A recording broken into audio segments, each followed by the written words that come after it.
Hello. And also our love.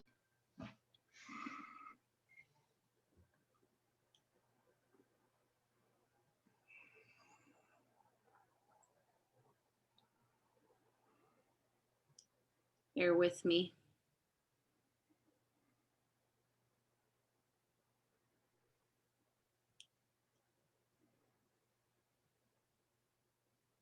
We are now live. Go ahead.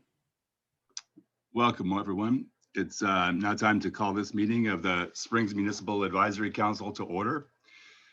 This is Tuesday, January 26th, 2021 at 6:30 p.m. The Springs Municipal Advisory Council represents the people of the Springs in Sonoma Valley as the voice of the community to the elected representatives. The SMAC is committed to engage with all community members in meaningful and inclusive ways to promote the health and well-being of the Springs. We'll do a roll call now. I'm going to sit in for Chair Ituri. She's here, but she has a personal emergency, so she may have to step out here or there. But Chair Ituri, you're here. Councilperson Lilly? I'm here. Here. Councilperson Reyes?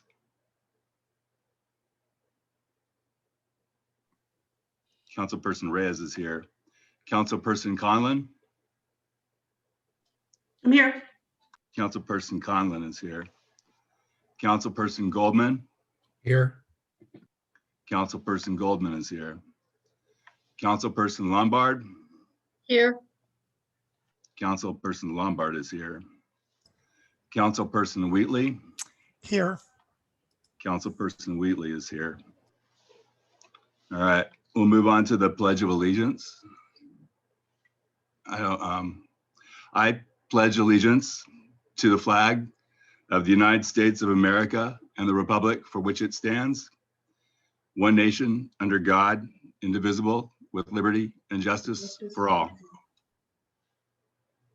All right, moving on to item number 2. Can I get a motion for the approval of the minutes of our December 15th meeting of last year? Motion to approve December 15th meeting. Can I get a second? I second. All in favor? Aye. All right, passed. All right, next we'll move on to public comments that are not on our agenda item. Does the public have any comments to share at this time? If I may, Vice Chair Willett, I'd like to make a quick statement in Spanish for the public who needs Spanish interpretation.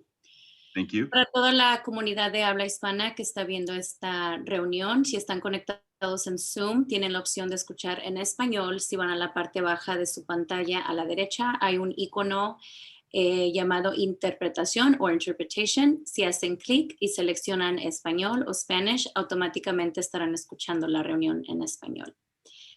Y para los miembros de la comunidad que están presentes y desean hacer un comentario público, en la aplicación de Zoom en estos momentos pueden utilizar la aplicación de levantar mano o raise hand y se les otorga el permiso para hacer su comentario.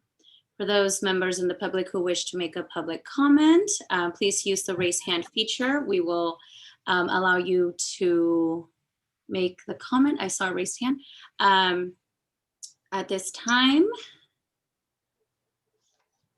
I thought I saw a raised hand. Let me see. Kathy, did you wish to make a comment? You may go ahead and please state your name for the record. Cuando se les otorga el permiso para hacer un comentario, por favor digan su nombre para el récord público. Kathy, go ahead. Thank you, Karina. I did not need to make a comment. Sorry. No worries. Okay. ¿Alguien más, algún miembro del público? Recuerden utilizar la aplicación de levantar mano o raise hand. Se les dará permiso para hacer su comentario. I don't see any raised hand, Vice Chair. Okay, Oh, we'll move on. I apologize. There is one. I apologize. Adelante, Nena. Nena, go ahead. ¿Así me escuchan? Sí, nena. Ok. Entonces ahorita ya vamos a estar en los comentarios públicos. Correcto. Ok. Bueno, pues muchísimas gracias por invitarme a esta su reunión y quería agradecerles a usted, Maite, y a los del concilio y también a lo del Caltrans porque ya pusieron la flecha que estábamos esperando entre el 12 y la West Thompson. Para mí es un privilegio tenerla ya aquí en donde la habíamos pedido con la señora María. Muchísimas gracias, se los agradezco de corazón porque la verdad que sí nos hacía falta bastante y esperemos que ya con eso ya paren los accidentes que pasaban allí en esa intersección y pues no me queda más que agradecerles y muchísimas gracias por haberlo hecho. Gracias, nena. Gracias, Maite. Do you want to translate, Karina? You want me to do it? You can go ahead. Nena would like to thank the council for offering her the opportunity to speak. She'd like to thank Caltrans and all the members of the committee for the left-hand turn signal that happened on West Thompson and Highway 12. She's very grateful and she hopes that it will help eliminate the accidents that have been happening there. So she's very, very, very pleased. So thank you to everyone. Okay. I see one more raised hand. María, go ahead. María, adelante.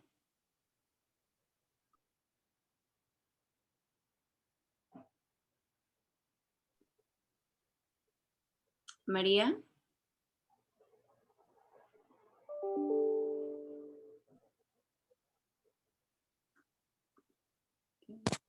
Sí, adelante, María.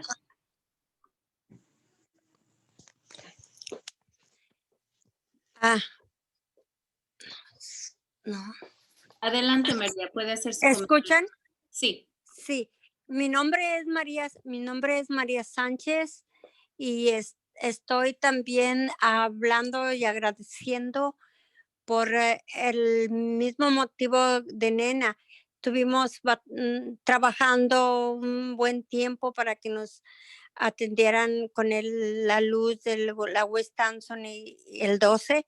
Estamos súper contentos, súper agradecidos y yo personalmente doy las gracias porque yo tenía 10 años trabajando con este proyecto y no hallaba cómo porque todo el tiempo que yo cruzaba ese lugar para mí era pues espantoso porque es demasiado tráfico, la gente que cruza y ahora estamos muy contentos porque tanta seguridad tienen los automovilistas como los peatones.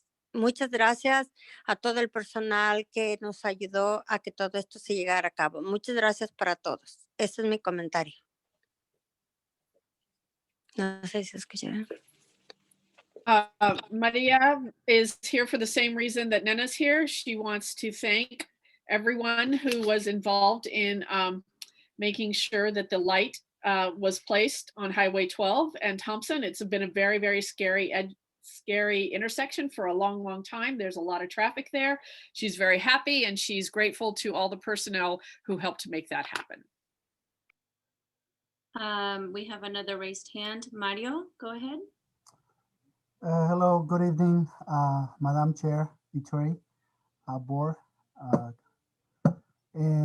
Thank you so much for having me, allowing me to speak tonight. I would like to take this opportunity to ask, suggest, or perhaps share a concern or interest in my part in terms of the upcoming vaccinations, COVID vaccinations that are being laid out for the community.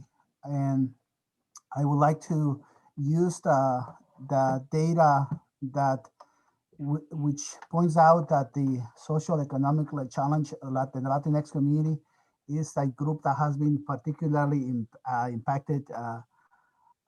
It has the highest numbers and it is because of that that I like to use that logic to encourage and suggest that the Latinx community be prioritized to get vaccinations. Um, that also goes to say that it is a group that it's a lot of them are essential workers as well.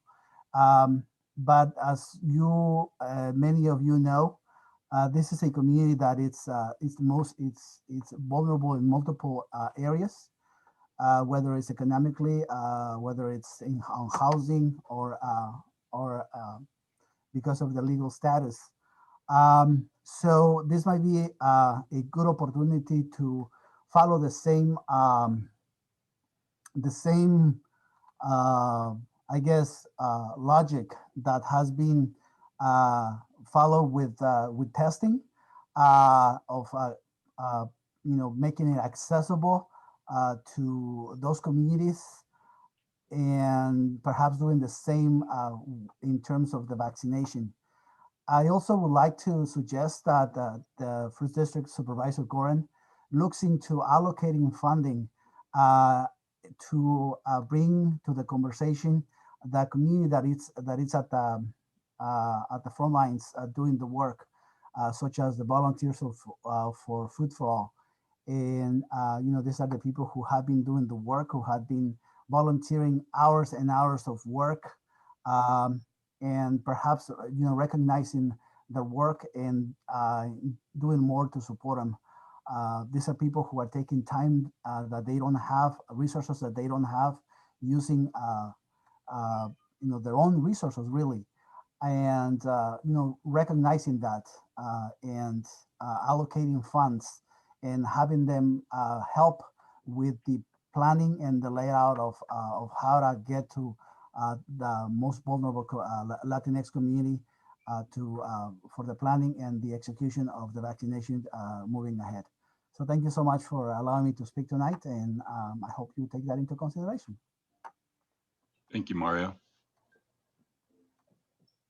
Any more Fred, public comment? go ahead. Yeah, Fred. Yes, I'd just like to second Mario's comment and agree with everything that Mario said. And I'd also like to recommend a book called Caste by Isabel Wilkerson that runs through the history of caste discrimination, or what maybe we call racial discrimination in the United States. It's an excellent book. It just came out.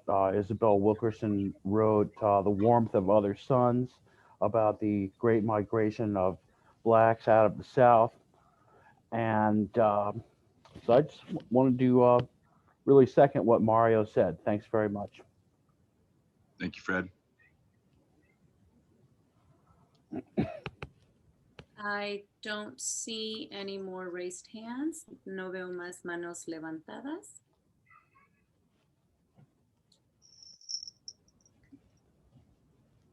All right, we'll move on. I believe so, just making sure, yeah. And we can move on to the voting for the next item. Yeah, we need to reorient or reorganize. Jeff Weiss is here, PIO from Caltrans, and he needs to go up first. So if in order to move him in our agenda, can we take a quick vote, and can I get a motion to move him to our first item under chair's update? I need a motion to move. I motion to move the Caltrans update to the top of the chair update. Thank you. Can I get a second? I second that. All in favor? Thank you. And Vice Chair, if I might interrupt really quick, I have to Yes. step out for just a quick moment. I got an alarm call from my employer. I'm guessing a door blew open or something, so I just need to call the alarm company back. So Take care of that, Ryan. Yep. All right. Jeff Weiss. Right here. Thank you, and I'm flattered that I got moved up to the top of the agenda, and also because so many people did a lot of work on this intersection, and I probably came in the last 2 days, and now I'm talking about it as if I'm like Mr. Intersection here, where all the work was done ahead of me, and now I'm first in the meeting. But and I was happy to hear that two people just a few moments ago went out of their way to give their regards and praise the intersection. That's good to hear. So it makes me feel like this. I mean, Katrina had told me that this was big time for the Hot Springs area, and I think it is. And really, our traffic engineer, he agreed with that. We get a lot of requests for upgrading signals and changing them, and we go through them, and a lot of them don't make pass muster. A lot of them, some people want the signal moved. You know, whenever you're messing with a signal, it's in a system, and so what you do to one signal affects the other signal. And but this is a case where we looked at the accident data, and it was above average. And probably more profound was the fact that the engineers went out there and looked at what was happening. And here, maybe I'll just, where is my, here we go.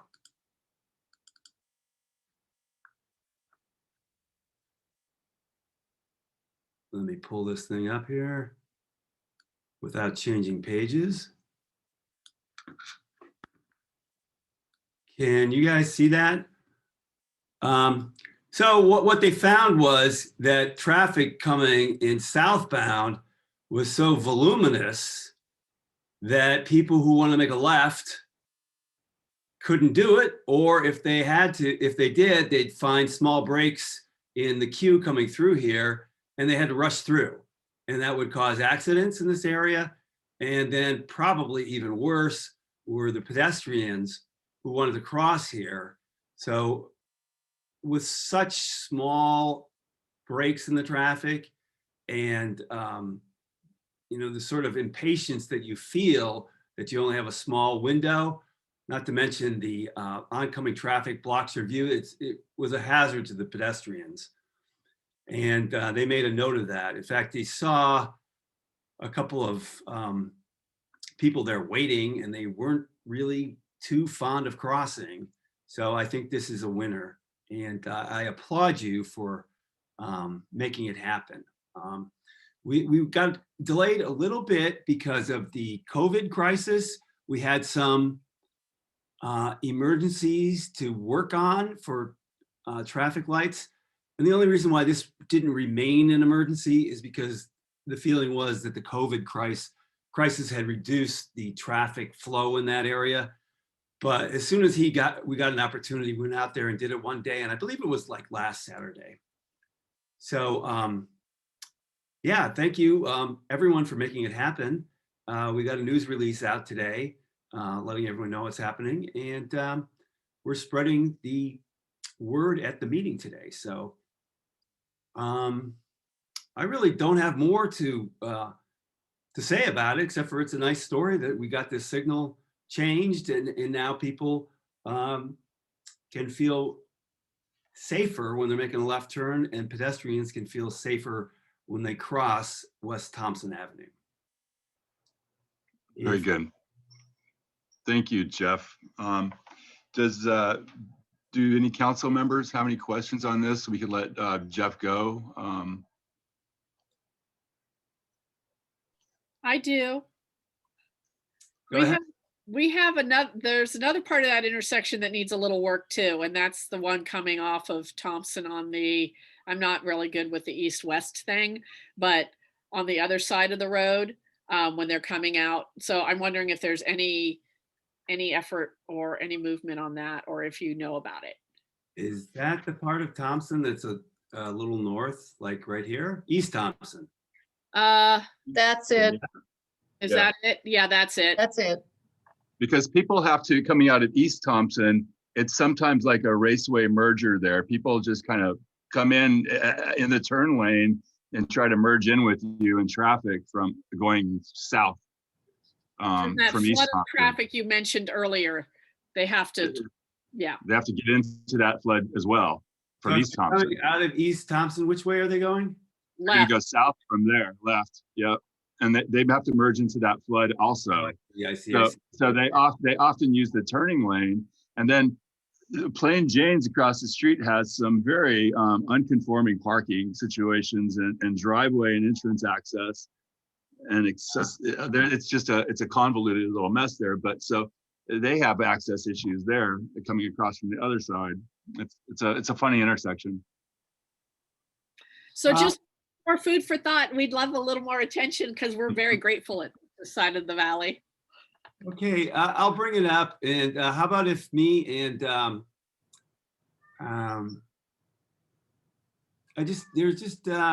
me and Katrina will take the lead, right? Karina, yes, Karina, I think would I'm be. sorry, Karina. I said Katrina.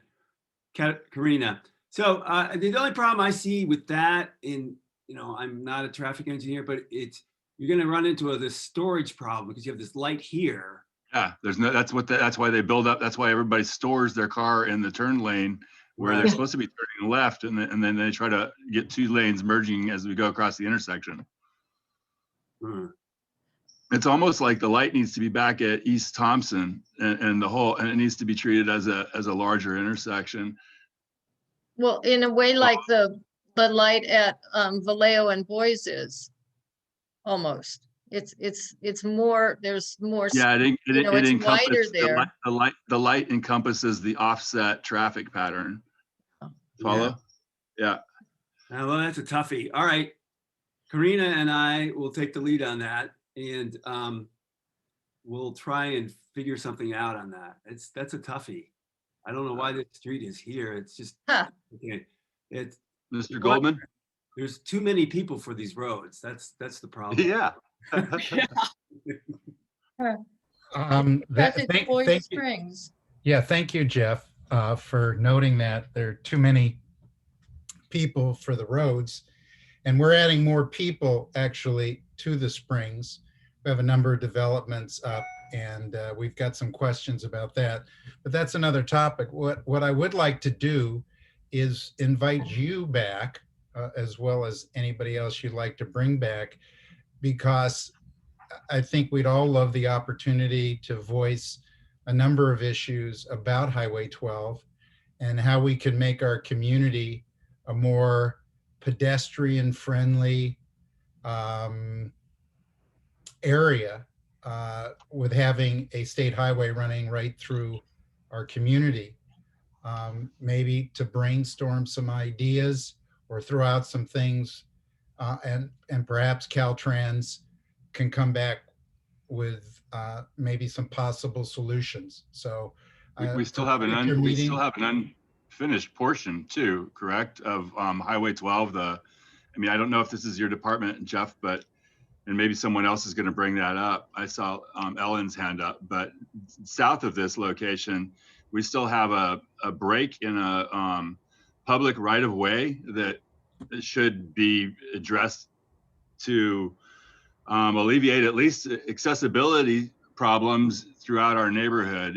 You need to keep going south a little bit more. It comes up at a creek crossing where almost to just north of McDonald's. Yeah. Yeah. Tell me when I hit McDonald's. Yeah, that would be almost there.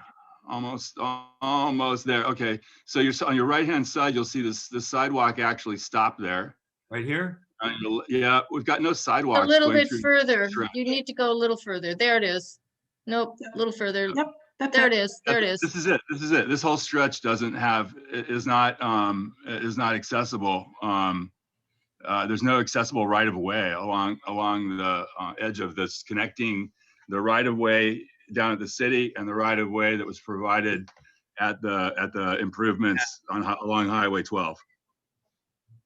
It's scary. It's also scary on a bike, especially between the shopping center at Verano and 12 and Donald Street.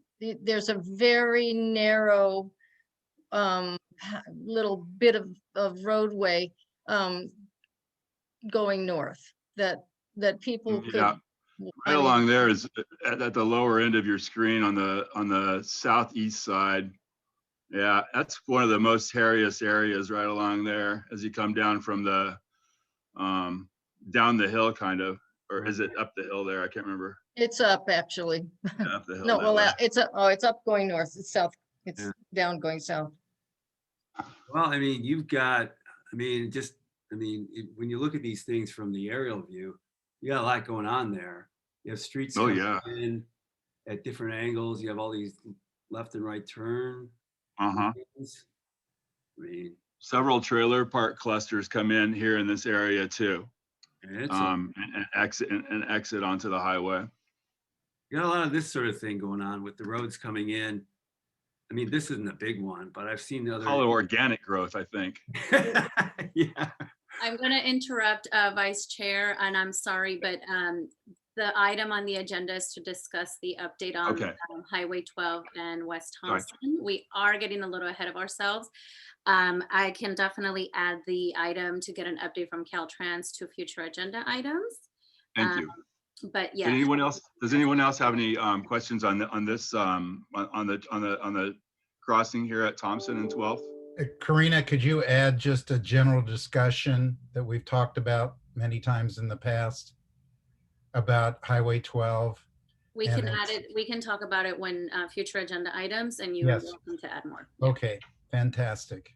And I can put something in the chat.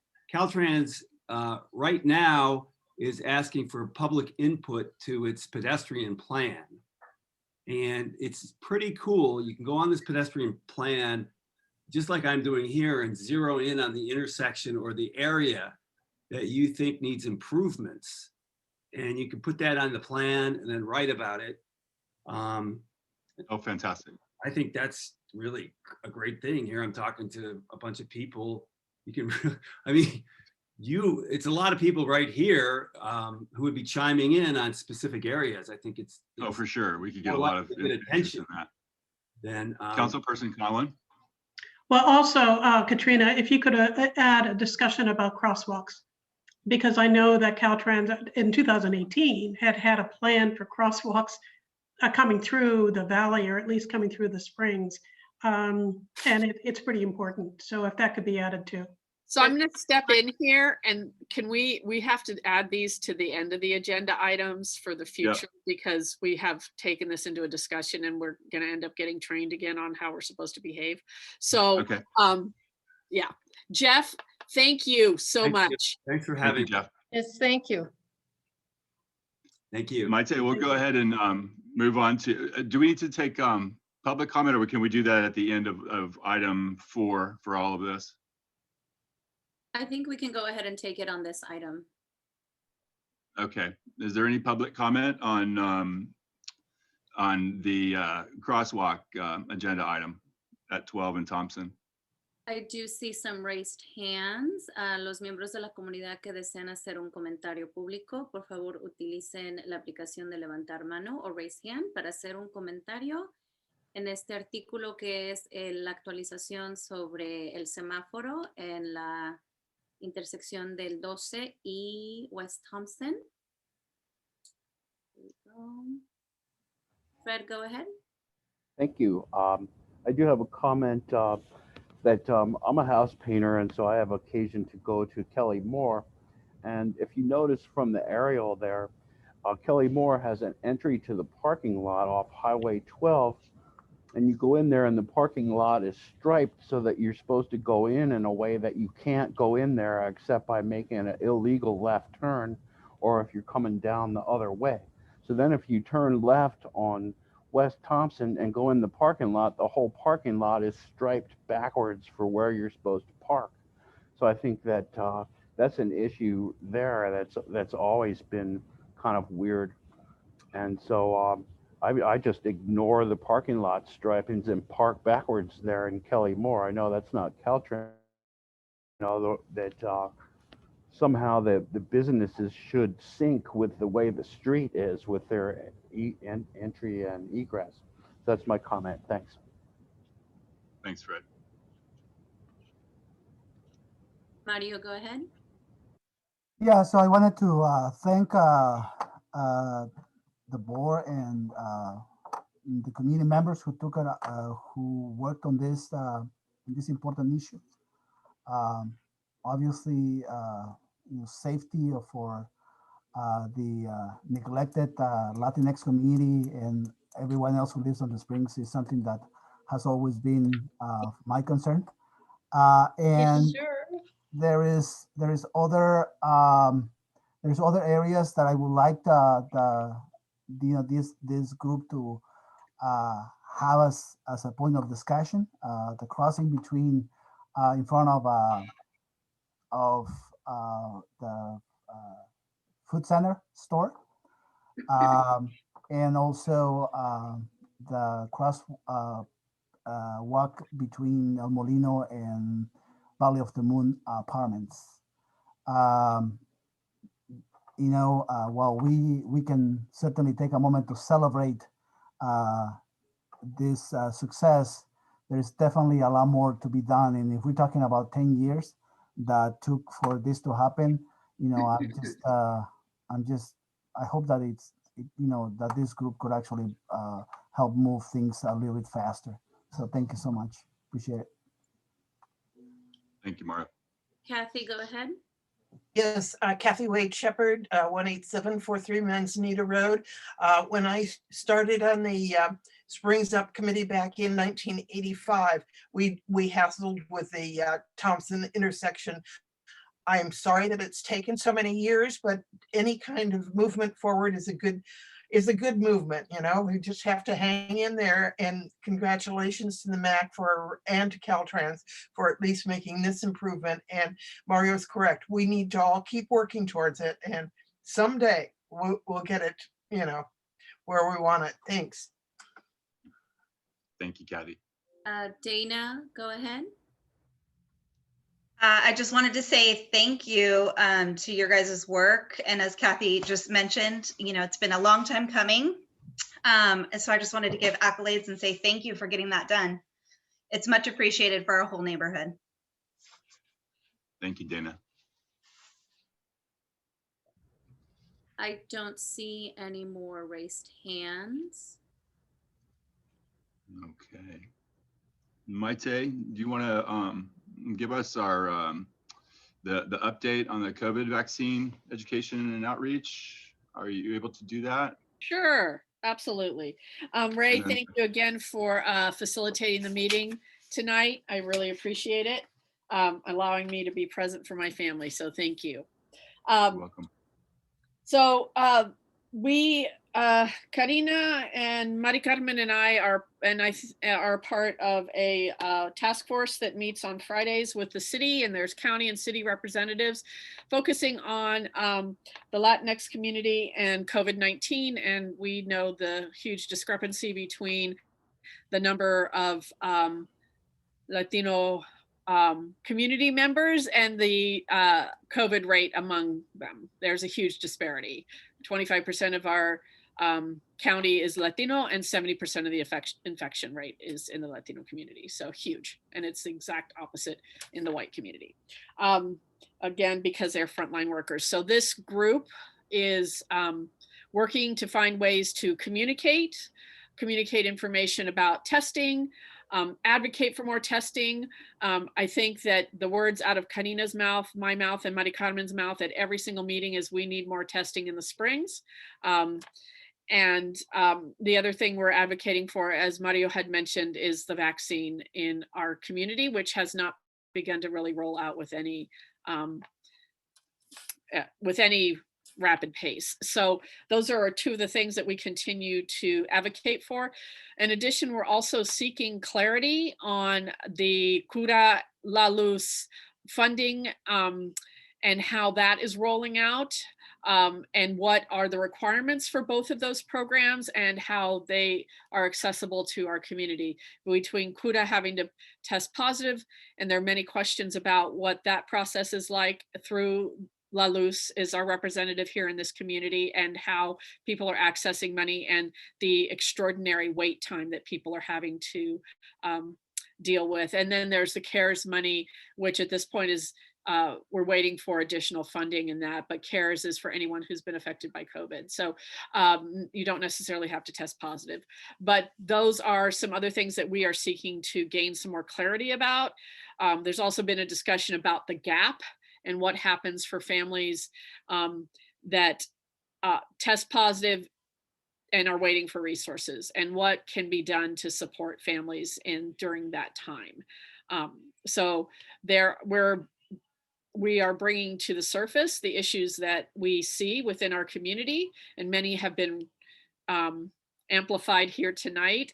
So it's an opportunity for people who have some decision-making power, and to be able to take that message out of the valley and to places where perhaps we can get some support. Along with that is the vaccine education and outreach. And Charla Comunitaria is happening this Thursday, and there's I want to call it the episode, I feel like it's is on COVID, on the vaccine and information about the vaccine. So it would be a great thing for our Spanish speaking community to listen to get more information about the vaccine.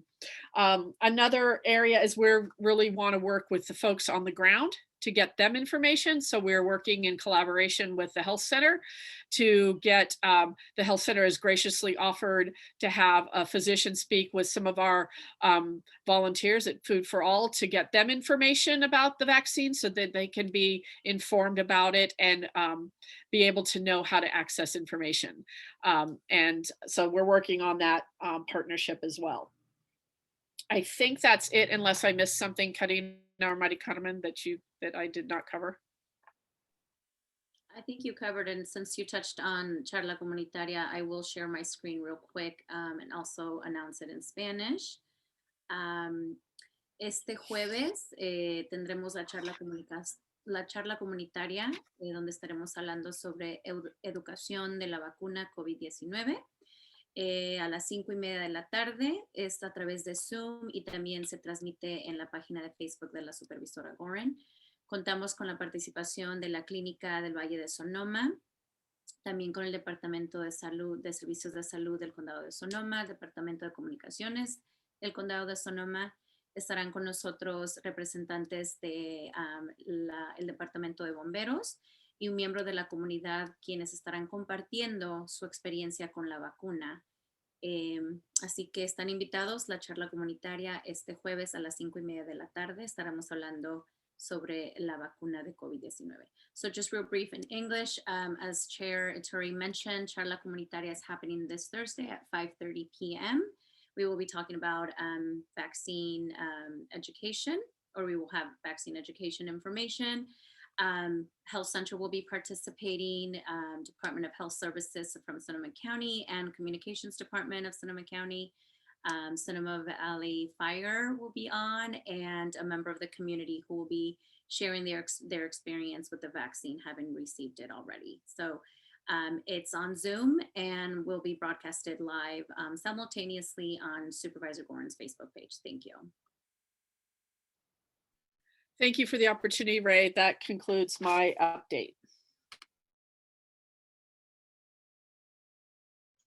Thank you, Maite. Thank you, Karina. We'll move on to Springs Projects update with Ryan and Karina. Ryan, are you able to give us a last update? Are you still on? Yeah, so tomorrow is my last meeting with the SVCAC. So what we have on tomorrow night's agenda, is we are discussing the winery events and the Sonoma Valley Capacity Threshold Study. So it's looking at primarily the traffic patterns. That is a receive, so we will not be making a motion on that tomorrow night, but it will be more informational. And then we will be electing the chair for 2021, the vice chair for 2021, and the secretary for 2021. So it'll be a rather straightforward meeting tomorrow night. Thank you. And for Springs Projects updates received from Permit Sonoma from Sonoma County. As of January 26th, the Siesta Project, also known as the Spring Senior Housing Project, was approved by DRC on January 20th. Spring Specific Plan, the consultant is working on VMT analysis for the draft plan. SDC Specific Plan, PAT to meet in early February to discuss January 26th board update. Domino's, no update. Boys Food Center, applicant is finalizing materials for DRC.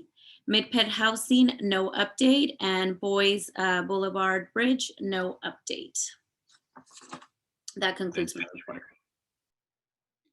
Do you want to, I was wondering, do we want to go ahead and get the budget update and then we can do any questions and public input and that and move on to the next item? Is that okay? Abram, I saw you had your hand up. Yeah, I just had a question for Karina. Do you have any timeline for the spring specific plan? I don't. This is all that was provided from Permit Sonoma. If next time we have our meeting and have an update, if you could get that, that would be very helpful. Yes, I usually provide the update based on what Permit Sonoma provides. Well, maybe you could ask them. Thank you. I do. I have the list of the projects that I usually request updates on, and this is what I was given. Thanks, Abram. We'll go ahead and listen to the your budget update, Karina, and then if we have any questions on those last two items, we can discuss those and then take public input.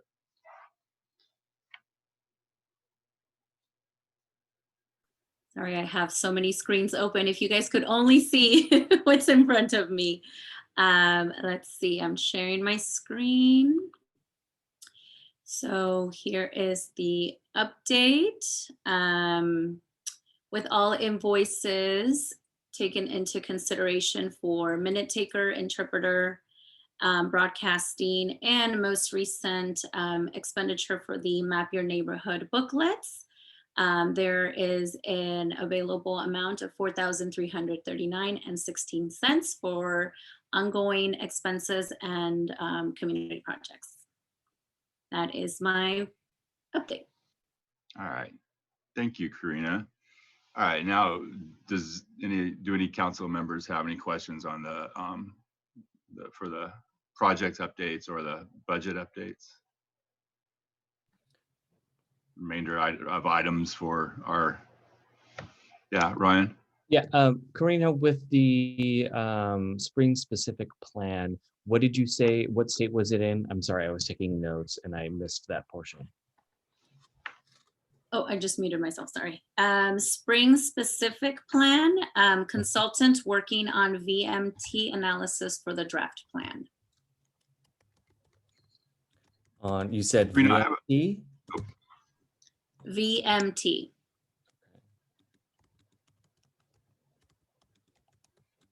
Thank you. Can you tell us what VMT means?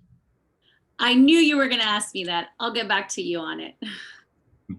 Thank you. I'm still learning acronyms, so I apologize. I can get back to the council. Does anybody know what that is, Ellen? No. No, don't know. Okay. Karina, I had a question, and you may not have an immediate answer, but if you find the answer in your quests out there, phase 1 of the Maxwell Parks, wasn't that supposed to be started? The Maxwell Park improvement? I think I wrote it down. I had it somewhere, but I was looking at the schedule and I thought it must be behind schedule because of COVID. I can look into that. Okay. If I missed it on the list of updates, I apologize, but it was not on my list. I'm happy to add it. Thank you. Also, the other project by Matson, just south of El Molino, which was supposed to be those temporary containers. Oh, the container project. Yeah. What is it Also called? called the landing project, I think. The landing? Landing Yeah, or landing. the old landing buildings. Landing. Yeah. And Larson Park is actually, I think, part of the Maxwell Park plan. I think they're Is it? combined. I'm pretty sure. Okay.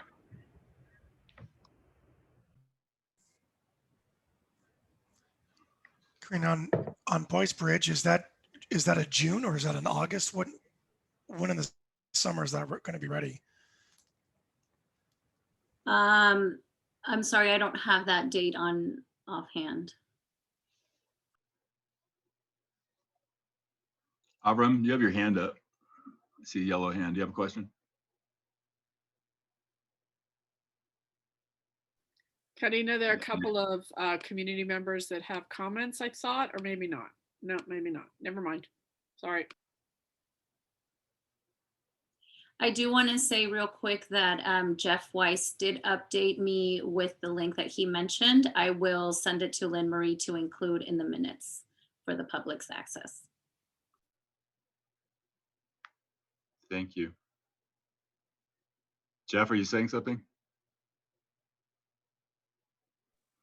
Yeah, I make sure you toggle down to where I say, oops, make that the second link. So Gotcha. you got it? Yeah, Yep. I forgot the word survey the first time. So Thank I think you. that'll help you a lot. Thank you for having me. Yeah, thank you. Bye-bye. Bye-bye. Thank you, Jeff. Thank you. All right. Do we have any public comments? Are we all, any of our council member questions on these topics? Are we good? Move on to public comments. Karina? I see one raised hand. Give me a second. Fred, go ahead.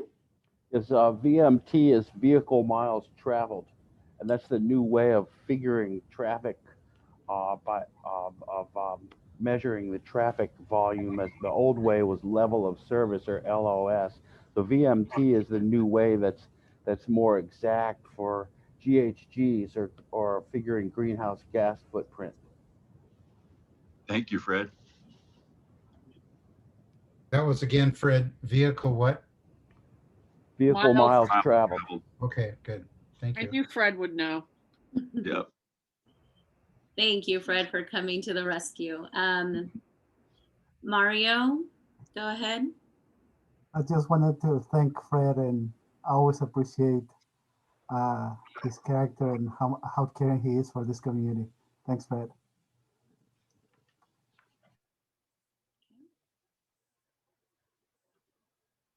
I don't see any more raised hands.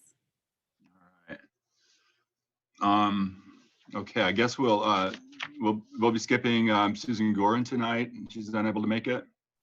That is correct. She is not able to make it as she's still in a Board of Supervisors meeting.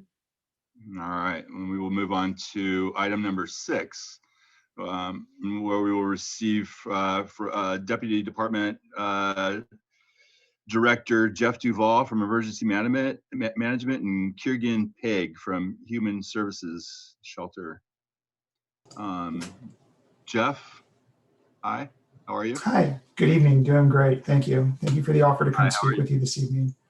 Thank you. The Chair, Vice Chair, and members of the Springs MAC, Jeff Duvall, I'm your Deputy Director for Sonoma County Department of Emergency Management. And as mentioned earlier, I'm joined by Kiergan Pegg, who serves as the Emergency Operations Center Care and Shelter Branch Director.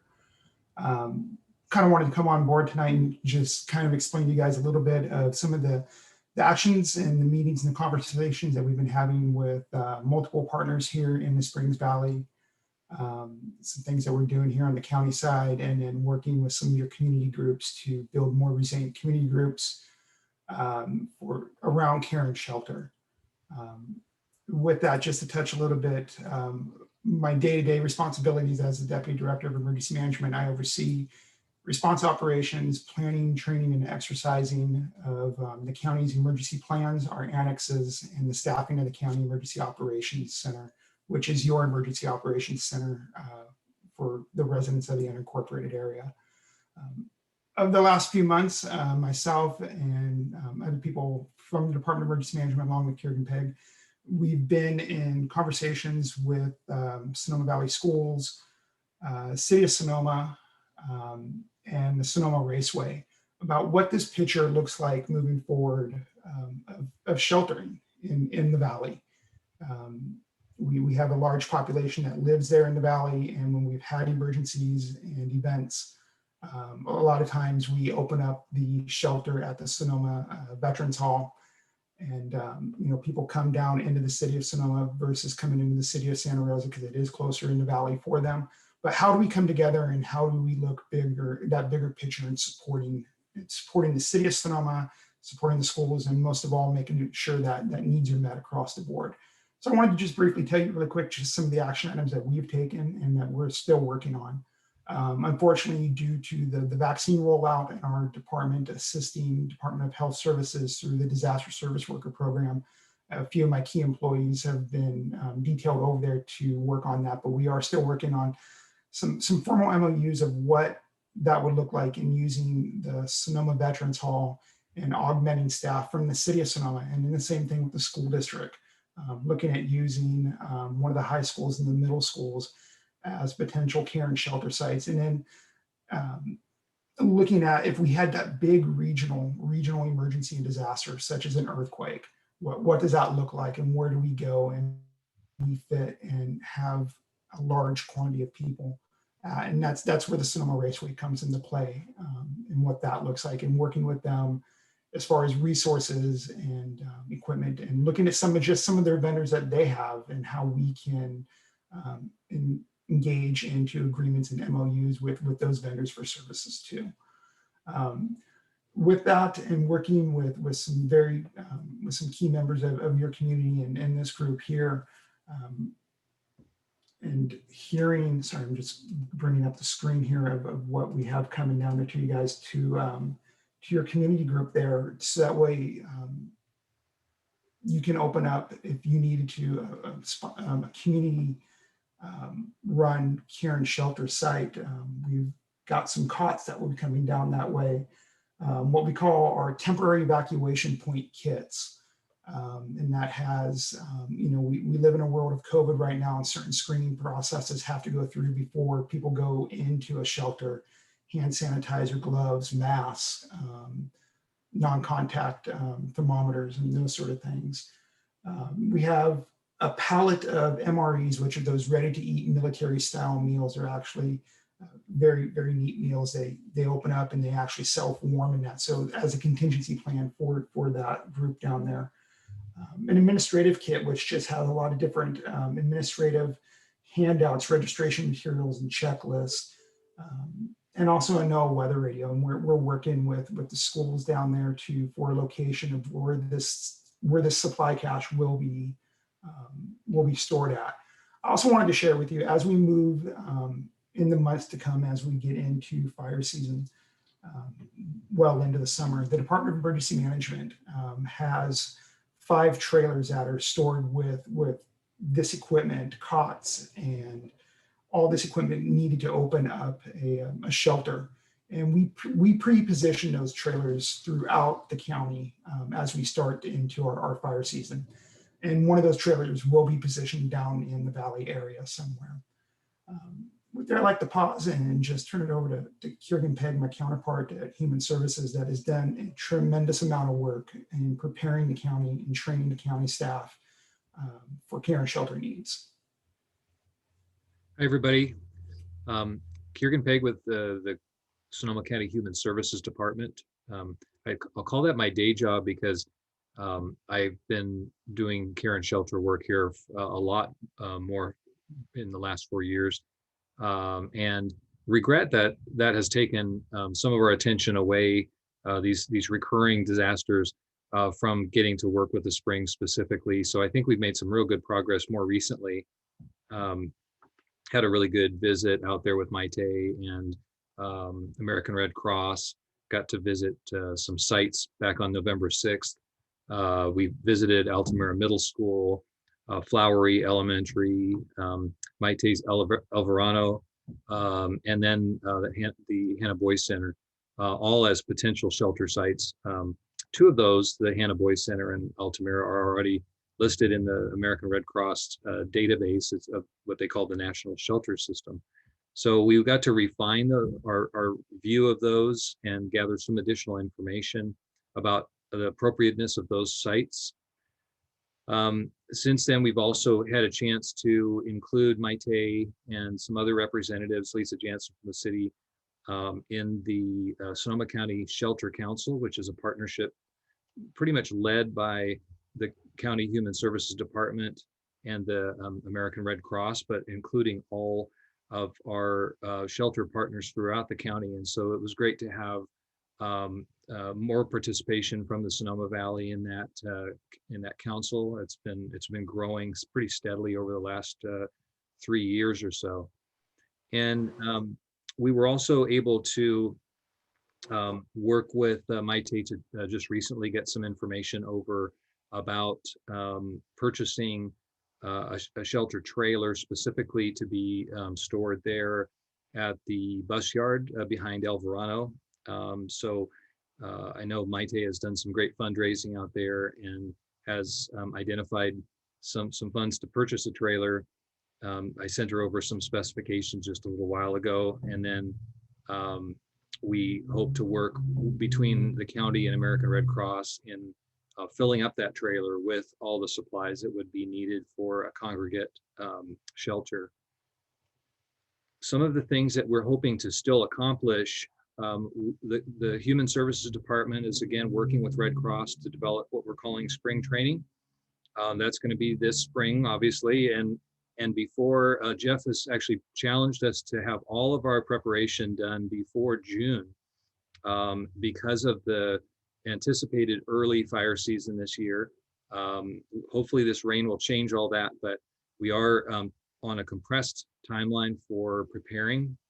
And so we're hoping to include Maite and the City of Sonoma staff in some training. It may still have to be done via Zoom, but that will hopefully prepare all of our partners to not just how to run a shelter, how to manage a shelter or staff it, but more focused on the actual coordination that happens.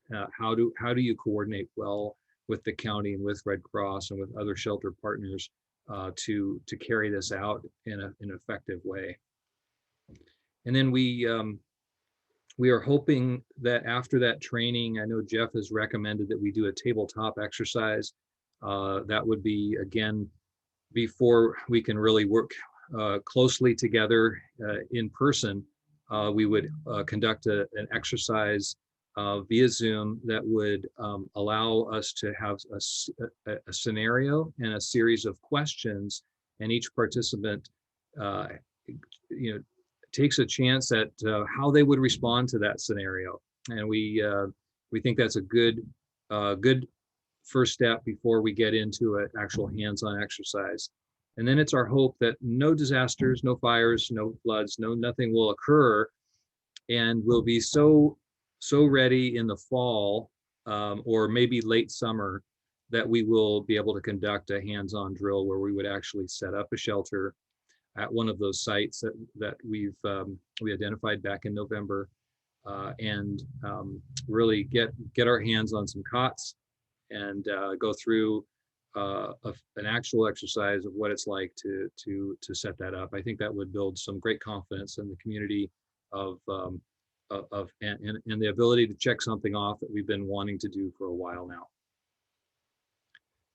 That's my report. I'm happy to answer any questions if you have any.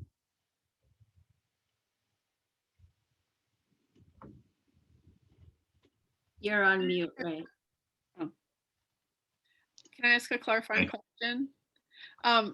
Jeff, you talked about Altamira and I think Hannah. Was there any word on whether El Verano and Flowery would be like the temporary evacuation points so that people can walk to those places within the neighborhood? Yes, I do believe we did have that conversation. And I know when we go back to meet with yourself and the school district to have those further conversations to push the MOU and further that, yeah, those will definitely come up and be identified. So thank you. Thank you.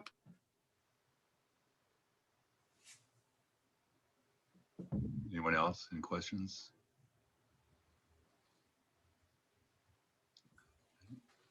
You take public comment on this, Karina? Can I just say one more thing? Sorry, you know me, I can't stop talking. I just want to say thank you to Jeff and Kiergan and Karina for everything they've done to make this all happen, because we've been making a lot of noise and you've all put it all together for us. So thank you so much. We really, really appreciate it. You guys have done a tremendous work to make it all happen. So thank you. No, Thanks, thank George. you. And thank you for being that champion and being the voice of this group and your community and sharing your stories and your group's stories and your community stories from 2017 and how we can move things and make change. And we're on the right track. And I thank you and this group for that. Thanks for listening, Jeff. Avram? Yeah, thank you both. It's really interesting to know what you guys have been doing and trying to service our community. A question I have, in the last fire, there were some issues with Oakmont and people getting out of Oakmont, the traffic lines, et cetera. We're going to have, we've been very fortunate here in the Springs. Certainly the 2017 fire I was evacuated. I'm right at the head of Agua Caliente Canyon, and it got pretty close. And our area still hasn't burned and still has a lot of fuel. So have you set up plans to distribute to the community ways that people can get out and move more efficiently? Because that could be a real serious issue. Definitely, and that's a great question. I know my staff has worked with some of our communities that are extremely isolated and have challenges of getting in and out. A great example is Cavedale Trinity, and over a year ago we did an exercise with them and identified 2 to 3 ways out and a rally point and exercise that. And we did the same thing with Mill Creek up in North County, but however, due to COVID, we kind of put some stops on that. I know once we get into the public education component of the new evacuation map that will be coming out, Know Your Zone, I believe is what it will be called. People will be able to go there and look up their zone, and that will hopefully trigger them to look at different ways coming in and out. I know anytime that we do have evacuations that impact the valley, it's Highway 12, and we hear it. My biggest thing that I could advocate to the community is if you hear that there's some sort of emergency going on and there's a potential impact to the valley, the Glass Fire is a great example. We had about an hour and a half lead time before we knew it was going to be up over the hill coming down into the valley, and we were getting that messaging out to the public and making those evacuation warnings and orders. Take those seriously. And just advocate for the communities and for the people there in the community that when you hear those orders, the challenges that we have getting in and out of the valley. I know that is something that we do want to continue to look at. What can we do to improve that? I think one way to do it now and in the future is just to continue to advocate to heed those warnings and make those plans to get out of the way as soon as possible. Yeah, I think that's so critical. I'd offer up a couple suggestions. One is with the Nixle system, and I don't know what you have to do with Nixle, because I get both Napa and Sonoma Nixles. And I just found with Napa, they were talking about what was happening all over the county. What tends to happen in Sonoma, it just goes to sort of the isolated areas. I found it really helpful to know what was coming toward me, rather than waiting till it's an hour away. So I would suggest, if you have anything to do with that, is maybe people can either vote in or out or opt out. I want to know what's happening all over Sonoma County, so that at least I know what's going on. That's number one. Number two, and this may be impossible, but when we were kids, this goes back a long way, we were really concerned with atomic nuclear attacks. And as a kid in school, we used to have these these drills, and we go under our desks. What I'm thinking, and maybe logistically it wouldn't make sense, it would almost be great to have like a test pilot sort of, okay, and advertise it long in advance, have it on a weekend, and it may be crazy, but just, okay, it's time to evacuate, and see where the issues come up rather than waiting and then trying to find out during the emergency. That may be a crazy idea, but I think it could give us a sense of what it would be like if we had that kind of an emergency. I think Avram, in your area, that may be appropriate. I mean, it's a similar, Avram is up in the maze and beyond that. So it's a similar situation that you've got in Cavedale, and that may be an appropriate exercise for you guys to have in the future in that area. Definitely. I know that's part of the community evacuation drills that we were doing, and part of what we did up in the Cavedale Trinity. And we actually had the sheriff go up and down the streets in those areas, running the high-lows, and we tested the SoCo alert. You brought up a good point about the Nixle. For Sonoma County, the Nixle is run by the sheriff's office, and they will put out advisories and information through that. We use SoCo alert and the wireless emergency alerts, the WIAs that come to your cell phones when there is a threat or take some action immediately, whether it's a shelter in place, evacuation warning or order. So those are the two differences on the system of those two different systems. And we get that a lot, the differences between Sonoma County's Sonoma County's Nixles and Napa County's Nixles. So how can we fix it? I mean, the sheriff's department is part of the county. So they are. The county could direct the sheriff to say, this is what we need to do. I'm not going to make a big issue of it, but if you've had a lot of feedback, obviously it is an issue. Definitely. And I'll take that as an action, get you some more information back to the group. Really? Yeah, that's a continuing, ongoing the border Nixle issue. Iris? One thing I want to observe is I also get Nixles from Napa and Sonoma County. Probably all of us do. The Napa ones came through at least generally 2 or 3 hours before the Sonoma County ones today, warning of flash flooding and storm alerts. So I'm wondering why Sonoma County is so far behind Napa County. It seems like they're dealing with the same information. If I may, Vice Chair, through the chair. Yes. If I'm not mistaken, the Sheriff's Department has provided updates to the MAC, and if not, please forgive me, but they can only send out Nixles that are related to sheriff's emergencies. So they are the ones who decide. I'm happy to add it to future agenda items for a full explanation.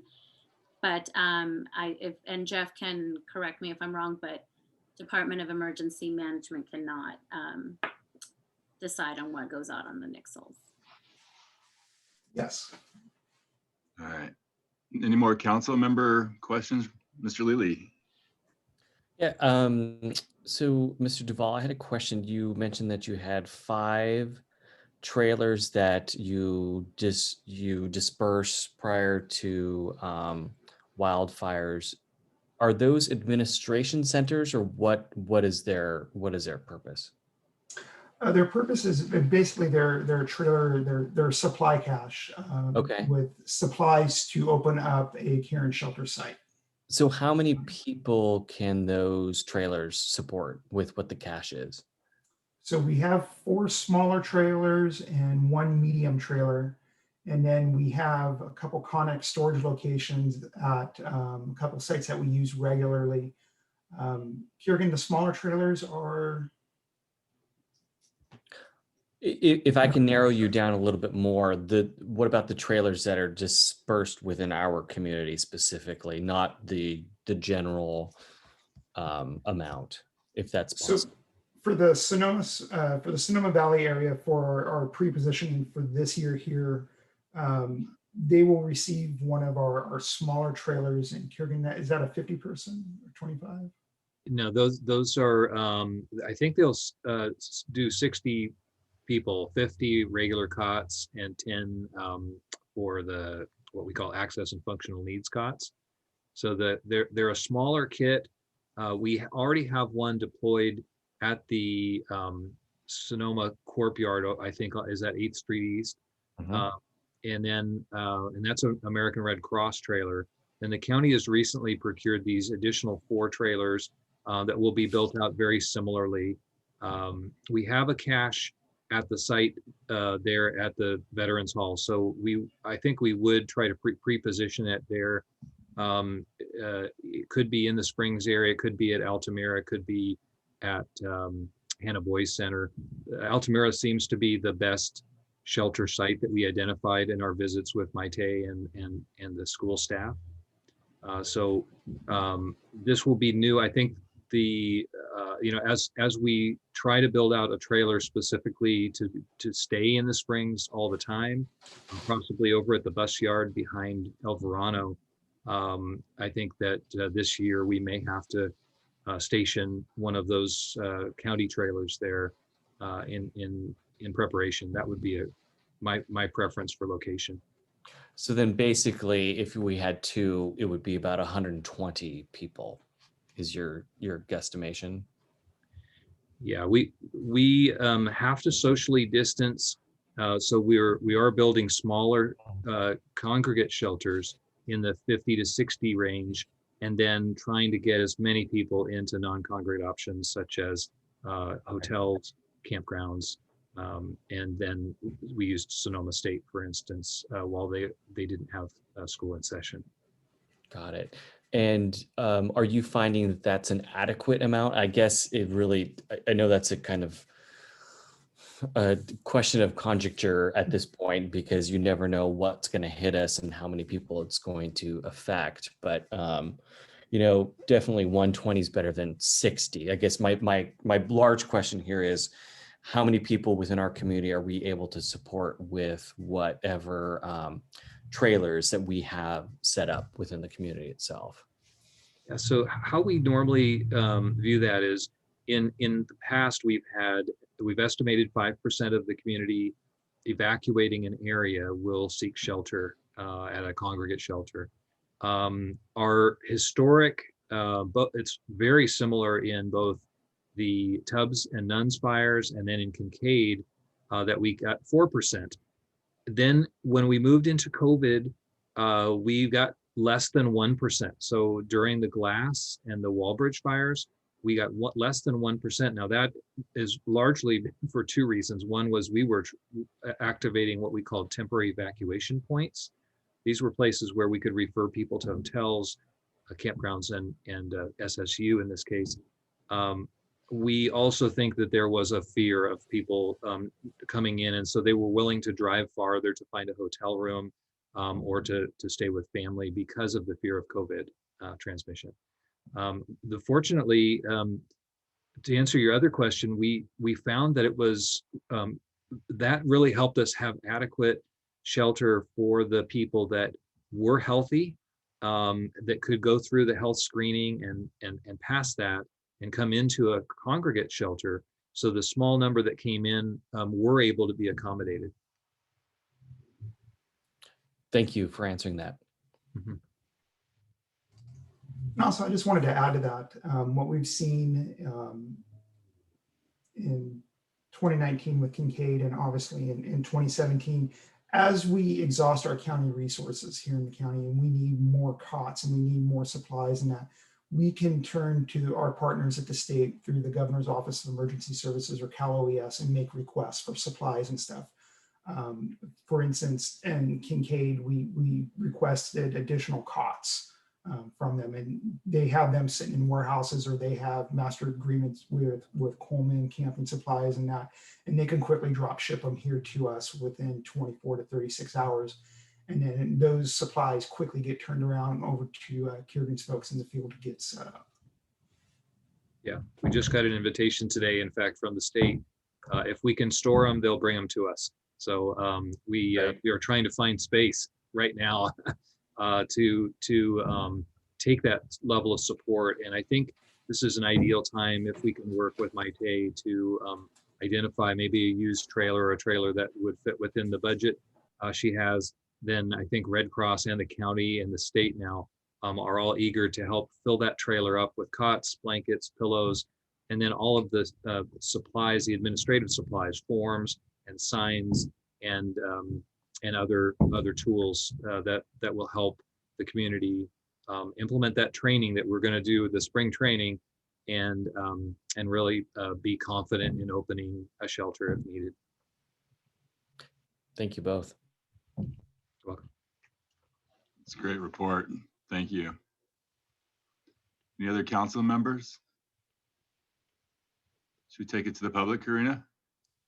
Yes, Fred had his hand raised. Go ahead, Fred. Yes, I had a couple of comments. I believe that the Rogers Creek Fault pretty much runs right by the raceway. And so I just wanted to suggest that in terms of contingency planning that, you know, if something should go on the Rogers Creek Fault there, that maybe the raceway, you know, you might want to have a extra backup spot for that, you know, and access to there through 37. If 37 is shut off, Sonoma Valley is kind of an appendage to the county here. So for you to be able to get in here, just a thought there about Rogers Creek scenarios.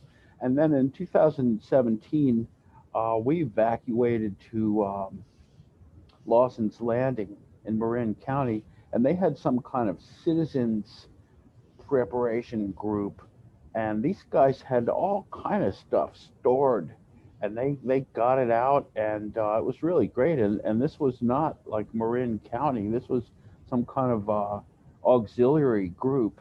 And I was just curious if to ask the Sonoma County emergency guys if Sonoma Valley has any kind of citizens group like that has, you know, stockpiled supplies. And because when we got there, those guys had so much stuff, and you know, they would have been insulted if we didn't take you know, towels and shampoo and all kind of stuff that they had stockpiled. So I'm just curious about that. Thanks very much. I'd be happy to respond to that if you'd like. The stockpile that you're talking about is happening, and there's a citizens group and led up by Maite. I believe she's got a lot of energy behind this. I think the idea of having a trailer, a cache that has, in addition to cots, pillows and blankets, comfort kits. These are the little kits that have shampoo, a toothbrush and toothpaste, and some of those things like hand wipes and things that can make it a little easier if you're stuck in a shelter overnight or over a couple nights. Certainly we have a really neat group led by the Ceres Community Project that's really trying to develop food resources, local food resources. We have a contract with a number of food providers out in the Sonoma Valley. In fact, Kathy Capriola, bless her heart, before retiring, helped us to get a contract with a number of those food providers locally, so that if the valley was cut off from other sources of supply in Santa Rosa or others, Petaluma, that there would be local food resources available. So yeah, we're definitely working toward that end of having a fully capable care and shelter function there in the Springs area. I think the valley and the city is a little ahead of us. They've done some work on that, but they're still working too, and we want to support the whole valley with those resources. I don't see any more raised hands, Vice Chair. All right. Well, thank you, Jeff and Kiergan, for staying on with us and answering questions, and for all of your work helping us to get this together. And it's going to be exciting I'm looking forward to the tabletop and the drills, and to see this happen. Thank you again. Our pleasure. Thank you for having us. Thank you. Thanks, Kiergan. Thanks, Jeff. Good to see you both. Likewise. Bye-bye.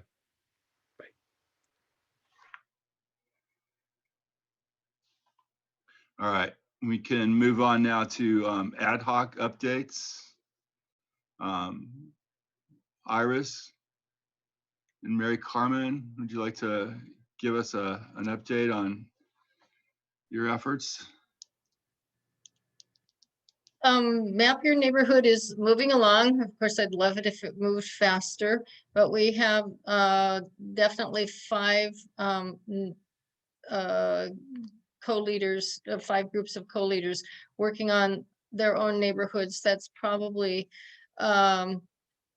it could, it's hard to say because as is frequently noted, the Springs has very interesting arrangement of streets, especially the boys part, the upper, above Vallejo, or above the highway.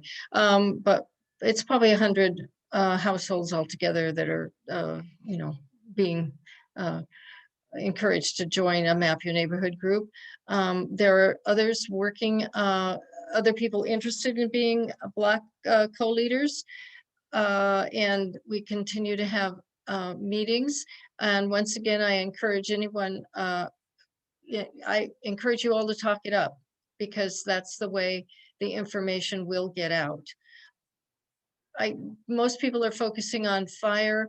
Of course, that's our concern currently, but realistically, we have to look at earthquake and although, and some flooding is possible in the valley, depending on the amount of rainfall we get.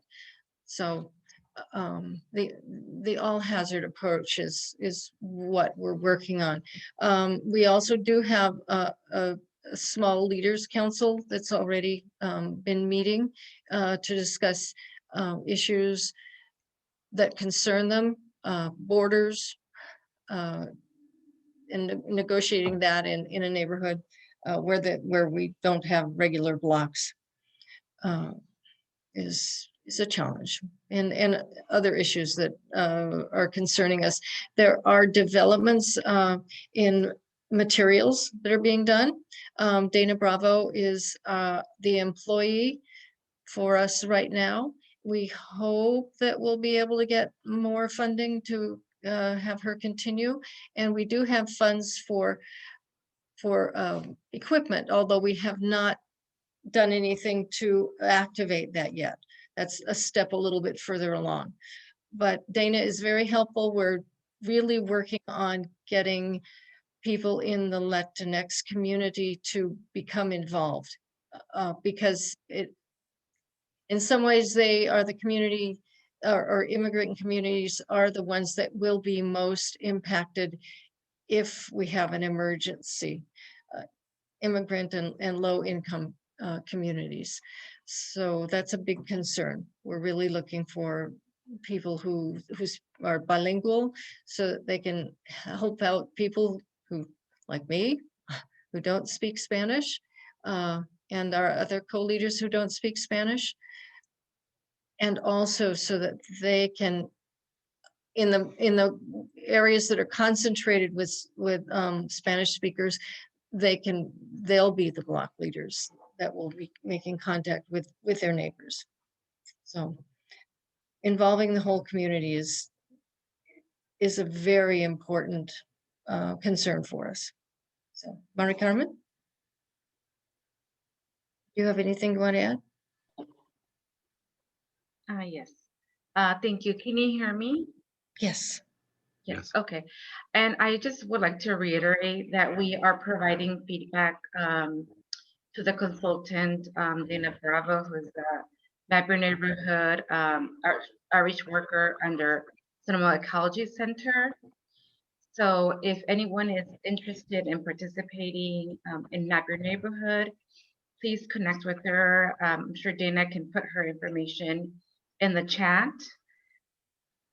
Y quiero reiterar que nosotros como consejo estamos proveyendo retroalimentación, ¿verdad? A la que es la nueva persona encargada de conozca su vecindario con el Centro de Ecología, ¿verdad? Si usted está interesado en participar en este programa de preparación de emergencia, por favor, conéctese con Dana Bravo. Ella puede poner su información aquí en el chat. Y también con Karina podemos proveer más datos en la página de MAC, pero sí reiterar que es por parte de Sonoma Ecology Center, donde tendría que conectarse con ella. So just, you know, please connect with Dana from Ecology Center for any, if you have any interest directly about Map Your Neighborhood. That's all I would like to add. Thank you. I put the Sonoma, the Map Your Neighborhood website up there. I don't know if Dana can actually access the chat. Thank you. Thank you, Iris. Thank you, Mary Carmen. If I may, I'm going to read it off. It will be included in the minutes for the public record, but I'm just going to read it off. It's Map Your Neighborhood, all one word, at sonomaecologycenter.org. And that's to reach Dana Bravo. Thank you, Mary Carmen. Should we just go through all the ad hocs and then, yeah, Ryan? Yeah, I had a question, if I may, to Iris and Mari Carmen. Two things, if you could briefly talk about your Small Leaders Council. You mentioned that they were discussing issues that concern them. I'm wondering, is that within regard to the Map Your Neighborhood or something completely different? And not wanting to get into Brown Act issues, you could just say completely different, and then maybe it's another topic. So that's my first question. My second question is, you said there's funding for equipment. What is the equipment that's being looked at?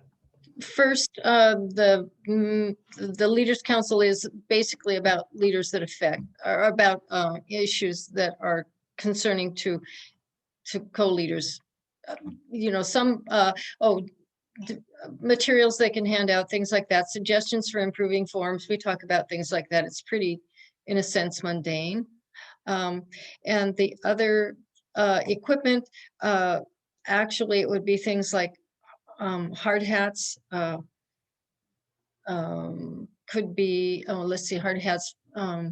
It's hard hat. I can help you out, Iris. Thank Hard you. hats, vest, radios, things like that they might need to help evacuate the area that they are responsible for. Thank you. Thank you, guys. First aid kit. First aid kit. Do we have any other questions regarding emergency preparedness or comments from the council members?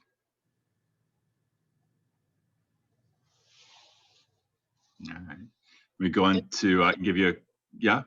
I just wanted to say thank you to Mari Carmen and Iris for all the work they're doing to make sure that this initiative continues, because there's a lot of work that they're doing. Organizing people is not easy. So thank you. It's lonely work. Thank you, Iris. Thank you, Mary Carmen. Actually, I have to say it's been fun. Good. And I say that sincerely. It's been interesting talking to my neighbors, and I've got a great co-leader. So that's fun. And the people I'm meeting all around the neighborhood are interesting, and it's fun. So, and I would encourage anybody that wants to do it. It's a great way to meet your neighbors, and there are some really talented people in our neighborhood, and you'd never know it till you start talking to them. So there you go. Thanks. That's a good segue, Iris, for we can move that onto Fire Safe Council. I think Iris is my intel in the street, and she's been feeding me potential Fire Safe Council members. So we are all scheduled to, we have a small group together now of a few people that have expressed interest. And there's a Fire Safe Council meeting coming up that we're scheduled to, any of us that can attend. It's through the Fire Safe Sonoma. And next week? Yeah, is that next week?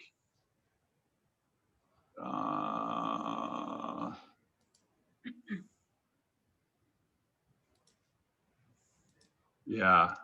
So it's a group, a meeting of, and you may be interested in this, Mary Carmen and Iris. I will forward this invitation on to you too, because it's the meeting is for Sonoma County local. Sorry. Which invitation or what event is it? It's for the Sonoma County Local Fire Safe Community Group meeting, but it also includes other members of different Oh, yes, that's groups. the one that Maite February- is going to be February speaking on, 10th. correct, Maite, on Yeah, February 3rd? February. Yeah, No? February 10th Is at it- 2 p.m. Oh, it's a separate one? Okay. Thank you. Thank you for sharing.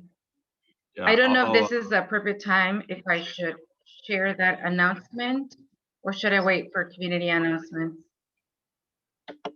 And you'll we announce can do it, that. Maite. We can do that in community announcements, I guess. I'm gonna make a One quick thing announcement. is it possible to invite Dana to the next meeting and actually present her, and she can give an update on what she is working on?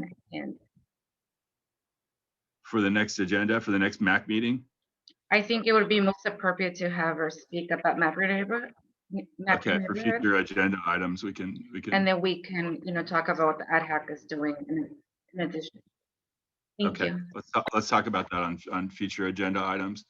So that's all we really have on the Fire Safe Council. Hopefully right after that we can keep that momentum and have another meeting. And again, if there's any members of the community out there that are interested in helping us out with Fire Safe Council, please contact us. You can contact me at ray@tbearch.com, and I can put that in the chat. And that's all I have to report, John. No, and I really, until we do that February 10th meeting, we don't have any other updates. I think we'll get going as the first quarter moves along and have more to report then.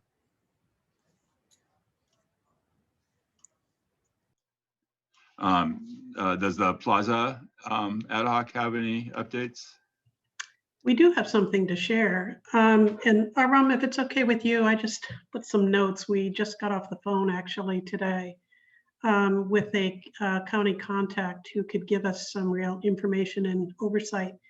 So if it's okay with you, I was just going to share just some points, and I didn't attend last month's meeting, so I'm sorry if some of this is maybe redundant to the conversation you had, but just kind of a really fast, brief overview of, the plaza. Is just, okay, the origins of the Highway Toll project was the redevelopment approved plan.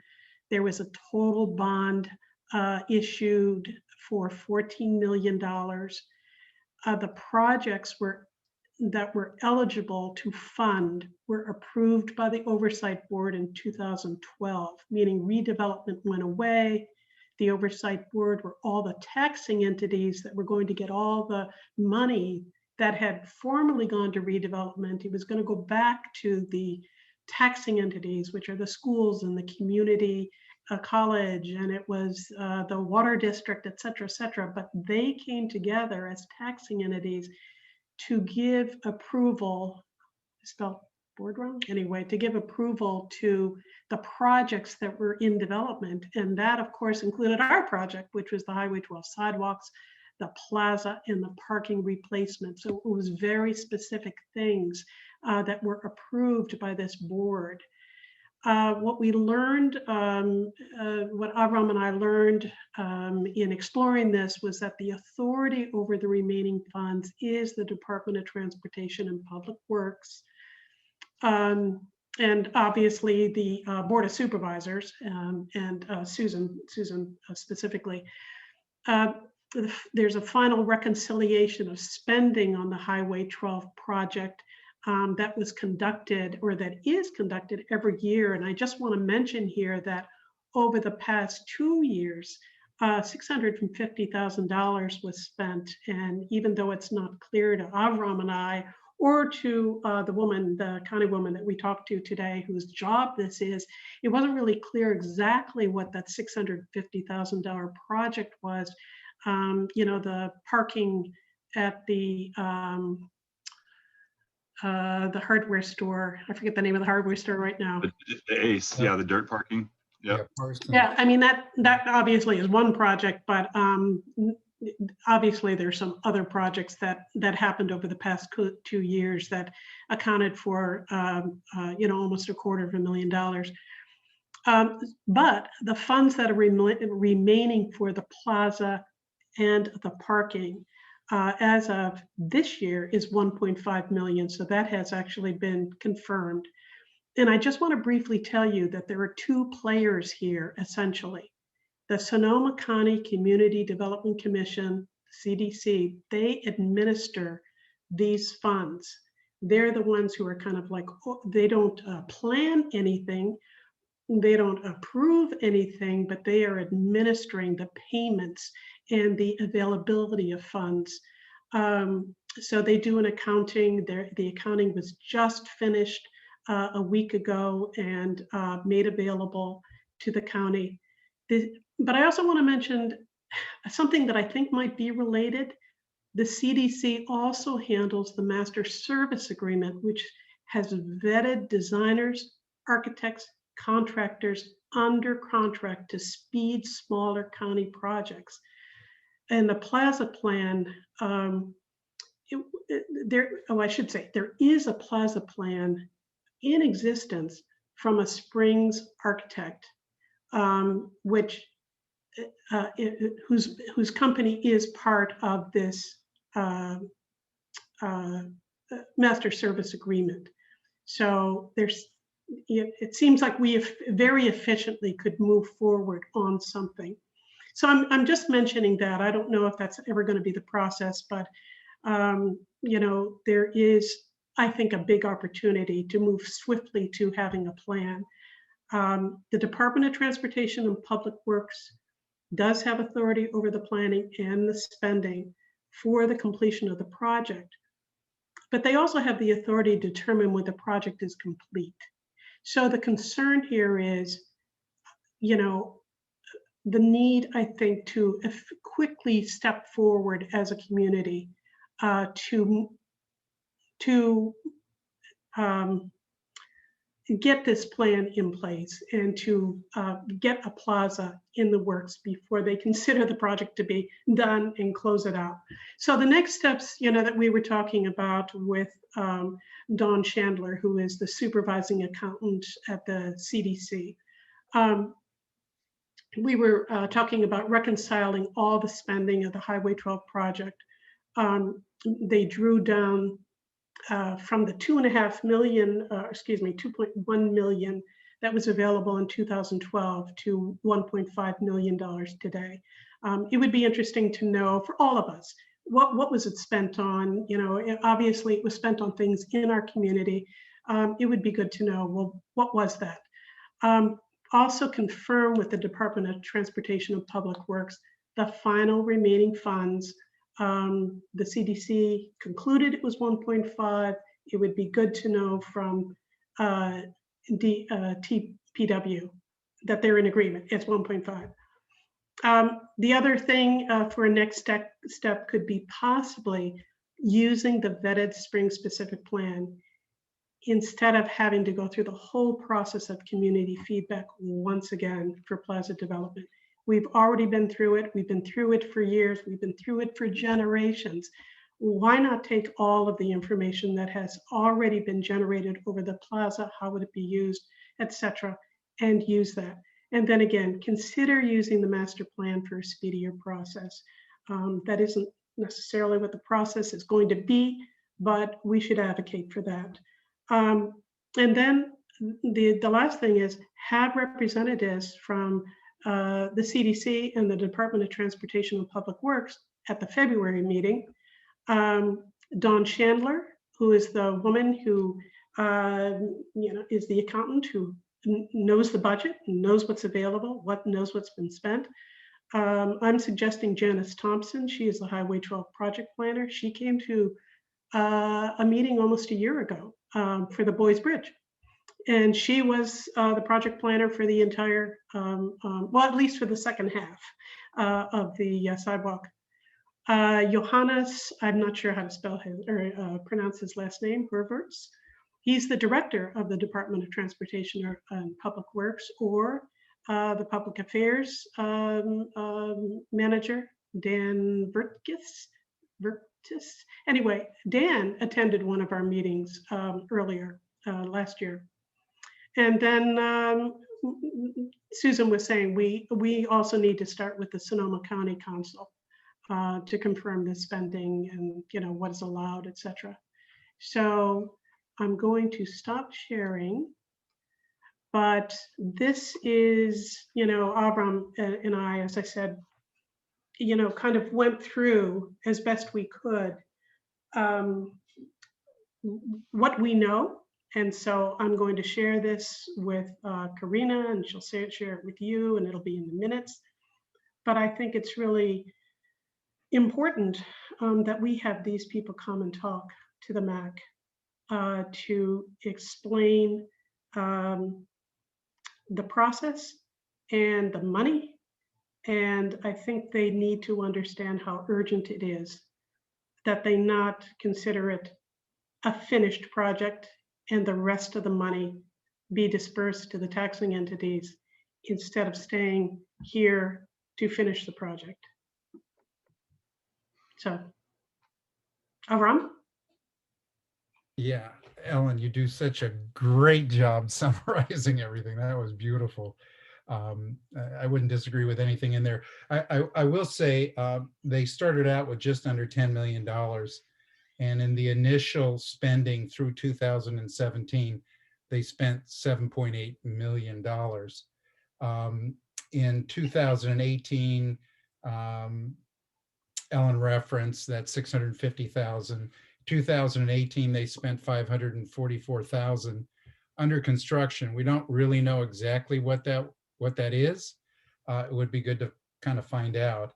And then over the intervening years in 2019, Ellen mentioned the $40,000 spent on the parking. And then there was another $69,000 spent last year. We really don't know what that was for. So that would be interesting to find out. I think we could find out from the Department of Transportation and Public Works. I think the real issue is this. Back in 2018, there was still $2.1 million in there for projects that need to be completed. The plaza has been in planning well before this project even happened. Ellen, when was that design made? Do you remember what year that was? I'm thinking that it was certainly before 2012, because 2012 is when the money went away. Okay. Well, that's good enough. It's pre-2012, and we're sitting here in 2021.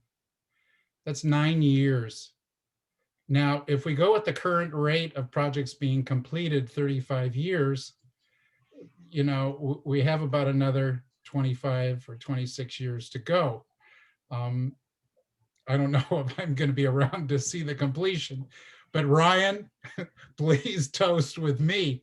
I think the point, and I don't want to be facetious, but I am, and we've got to get going on this project because our buying power is every year decreases. Construction costs go up, acquisition costs, all kinds of things go up. There's $1.5 million left for those monies. And I think we really need some answers and how we can get this project going. I mean, the public has been giving input over the years. If we go through a public process, it's going to end up like the Springs Pacific Plan. Started in 2015, and we're in 2021, and it's 6 years. And so I don't want to sound, a little alarmist, but if we're going to really move on this project, if we're going to really have a plaza we can be proud of as a community, as a total community, we really need to get started on this in some way and not just keep having meetings over what should happen and who should input. Obviously, the public needs input, but we've already had a plan devised by the community pre-2012. I don't know why we keep redoing what we've already done. So my suggestion, and I'm sure it's Ellen's too, is to get the Department of Transportation and Public Works to our meeting and explain how we can get this project going. And can we use the former design by somebody that's part of the master services agreement so that we can start moving in the right direction and hopefully make this not a 35-year project. So Don was extremely helpful and knowledgeable, and certainly Ellen is a historical whiz in terms of understanding the project. And Dawn actually has a lot of experience specifically with this group of players and with the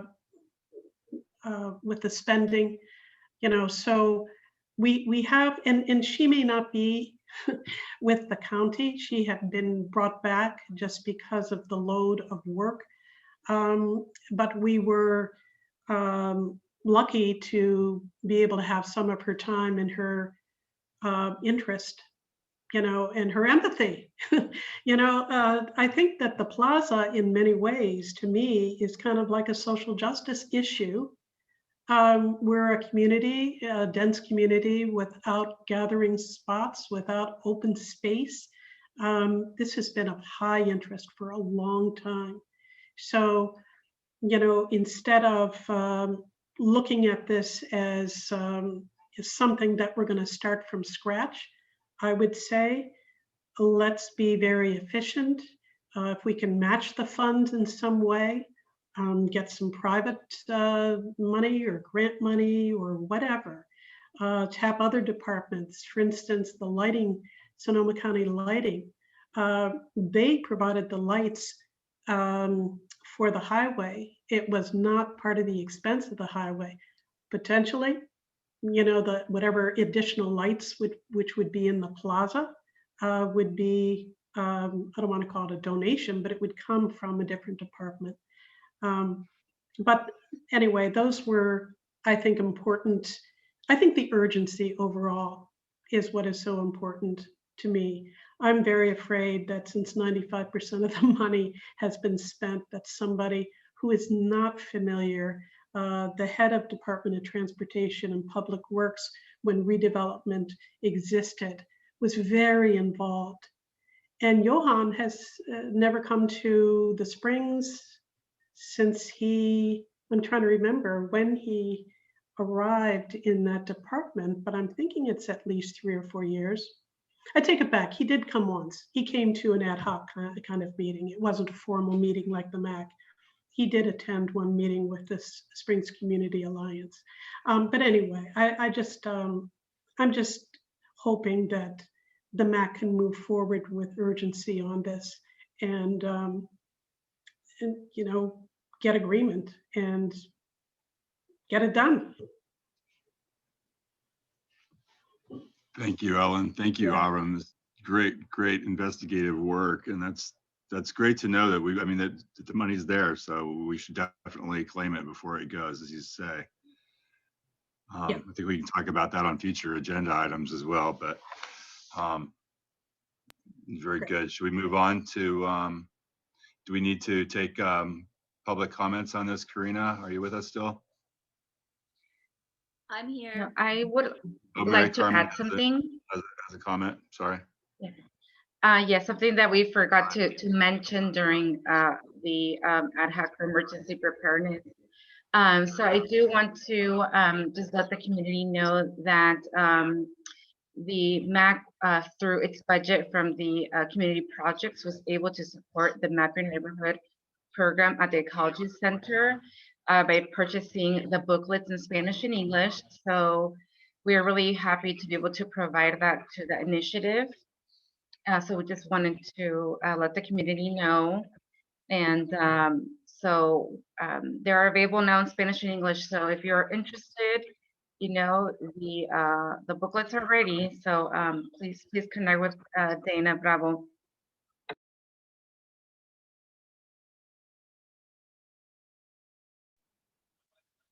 Thank you. Any more council?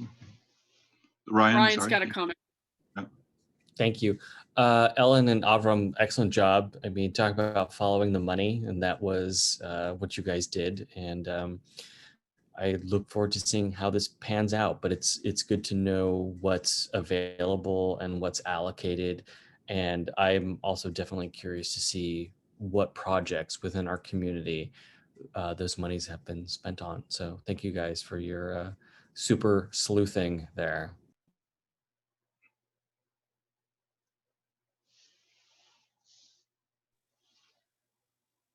All right.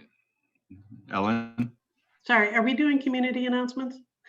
Or are we not moved on to that? No, we're almost there. We just Oh, okay. need, if we have any more public comment on item 7, and then we'll move on to community event announcements.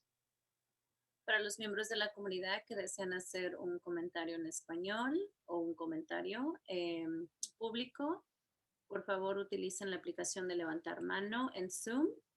Se les otorgará el permiso para hacer su comentario. Members of the public, please use the raise hand feature to make a public comment at this time. And I don't see any raised hands. All right, seeing no requests for comment, we'll move on to community event announcements. Ellen? You're muted. All right, no, I made it. You know, my announcement is that I actually am moving to Connecticut. I am leaving. I've sold my home, and Avram actually was my agent, helped me with that. I recommend him.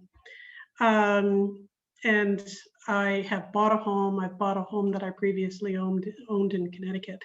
So I am going to be leaving by March. And I just want to thank all of you so much. This has been very, very important work.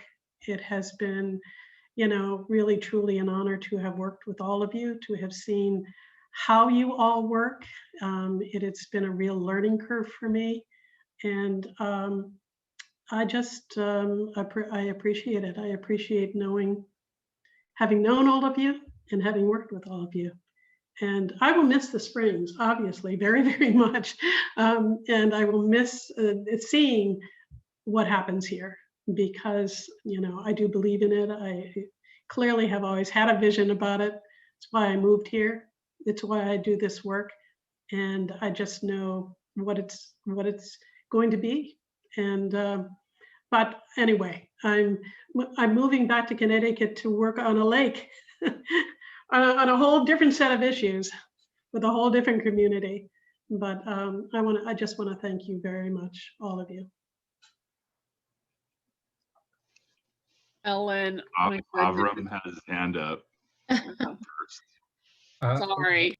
First of all, I had a little head start on knowing, but I just want to say we will miss you terribly, Ellen. You have been such a contributor to this community for years and years and years, and spent so many hours and so much time in really making this a community. And we will miss you sorely.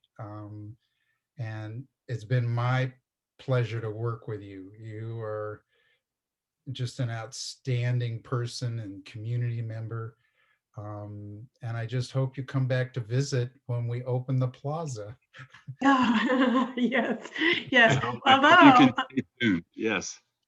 I am looking for someone to adopt my 3 feet worth of information on the Springs. I have files that are, you know, obviously I have a lot of digital files, but I have a lot of hard copy files with all the plans, all the vision, all the people.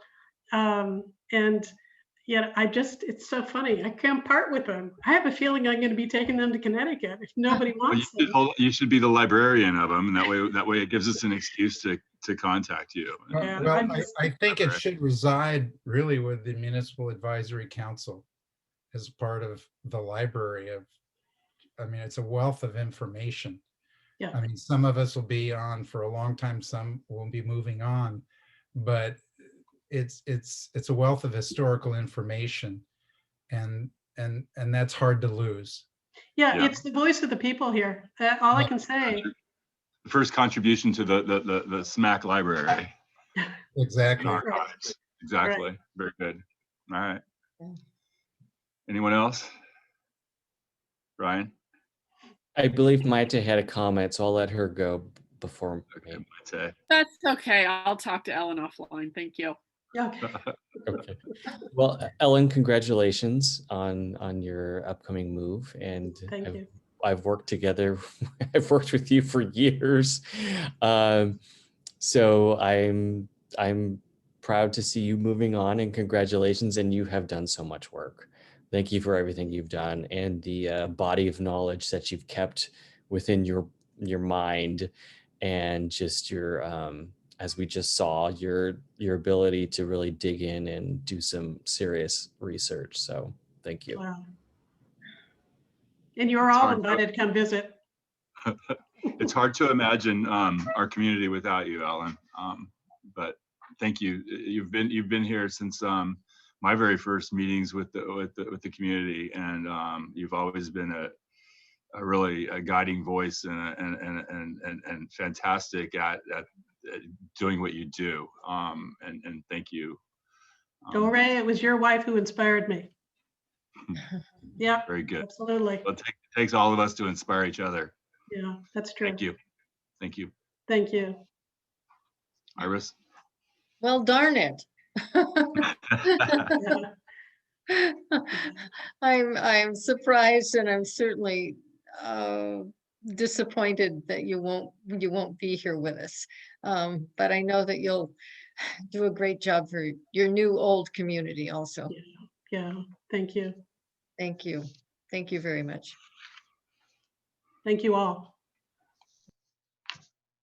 Ellen and Ryan, I just want to say thank you so much. I mean, I've learned so much from each of you. Ryan, since the newspaper, I've always admired you, learned so much from you. So this was definitely a different, more political, but community engagement. But I learned so much from you, and I certainly do hope that you can join us and, as an attendee. So my admiration to you is always, Ellen, goodness, so much that we went through the Springs, the Springs group. The Community Alliance. The Springs Alliance. Goodness, I couldn't remember it. Thank you so much for all your teachings. I've learned so much from you as well. And you've left such a footprint in our community that we must, we're obliged to continue, really, fighting for the plaza, whether how many years it may take, another 30, but we definitely need to continue advocating. So thank you so much. I wish you all the best, and hope we're still in contact. Oh yeah, absolutely. Thank you so much, Maria Carmen. Looks like I get to wrap this up. Good. So Ryan, you're clearly just an amazing man to have to follow, and all the things you've done for the community is quite just amazing. And Ellen, the brief time I've been with you, the passion you bring to the board and really to the community is so uplifting and phenomenal. I'm going to miss that, because you just have a great aura about how much you care for this community. So I wish you both the very best, and I know great things will still come. Thank you both. Thank you. Thank you. Thank you so much.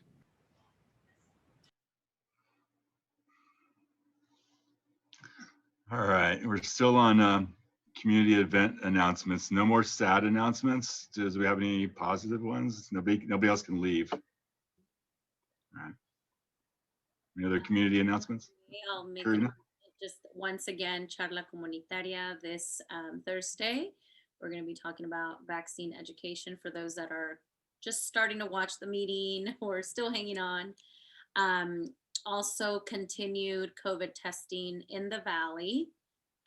So this week it's at the vets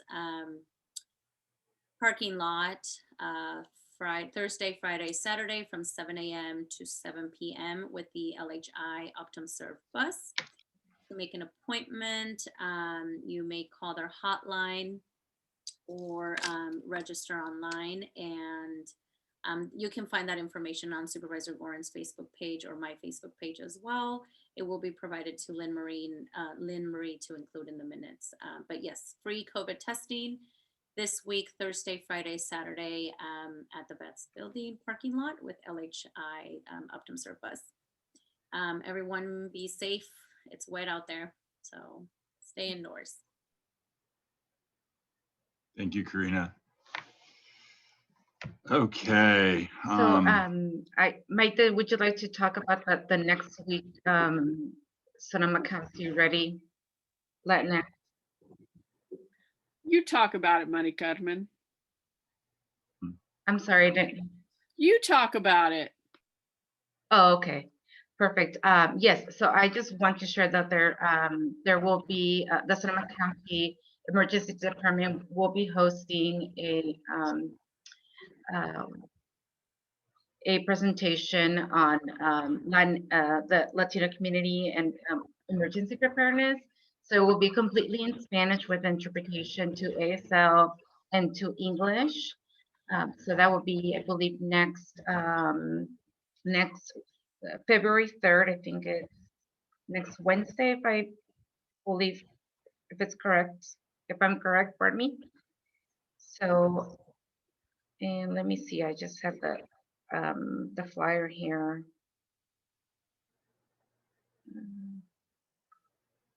Goodness.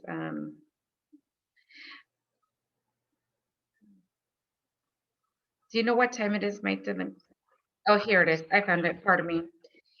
Yes, it is going to be 5:30 to 7 p.m. through Zoom. Yes. And then the other announcement that I do want to make is that we, as part of the health center, in collaboration with EMS and the hospital, we do want the 75 and older community to be prepared to attend a mass clinic, a COVID vaccine clinic vaccination that will be happening soon. We don't have any more details because we cannot guarantee that when exactly will happen, as there is a navigation, troubles for vaccines coming from the state to the county and the county to our local area.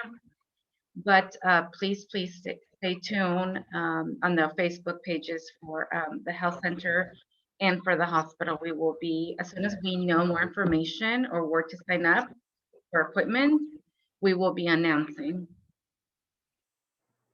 Thank you. Thank you, Mary Carmen. Do we have any more public announcements, community announcements? Good. All right, we'll move on to consideration of future agenda items.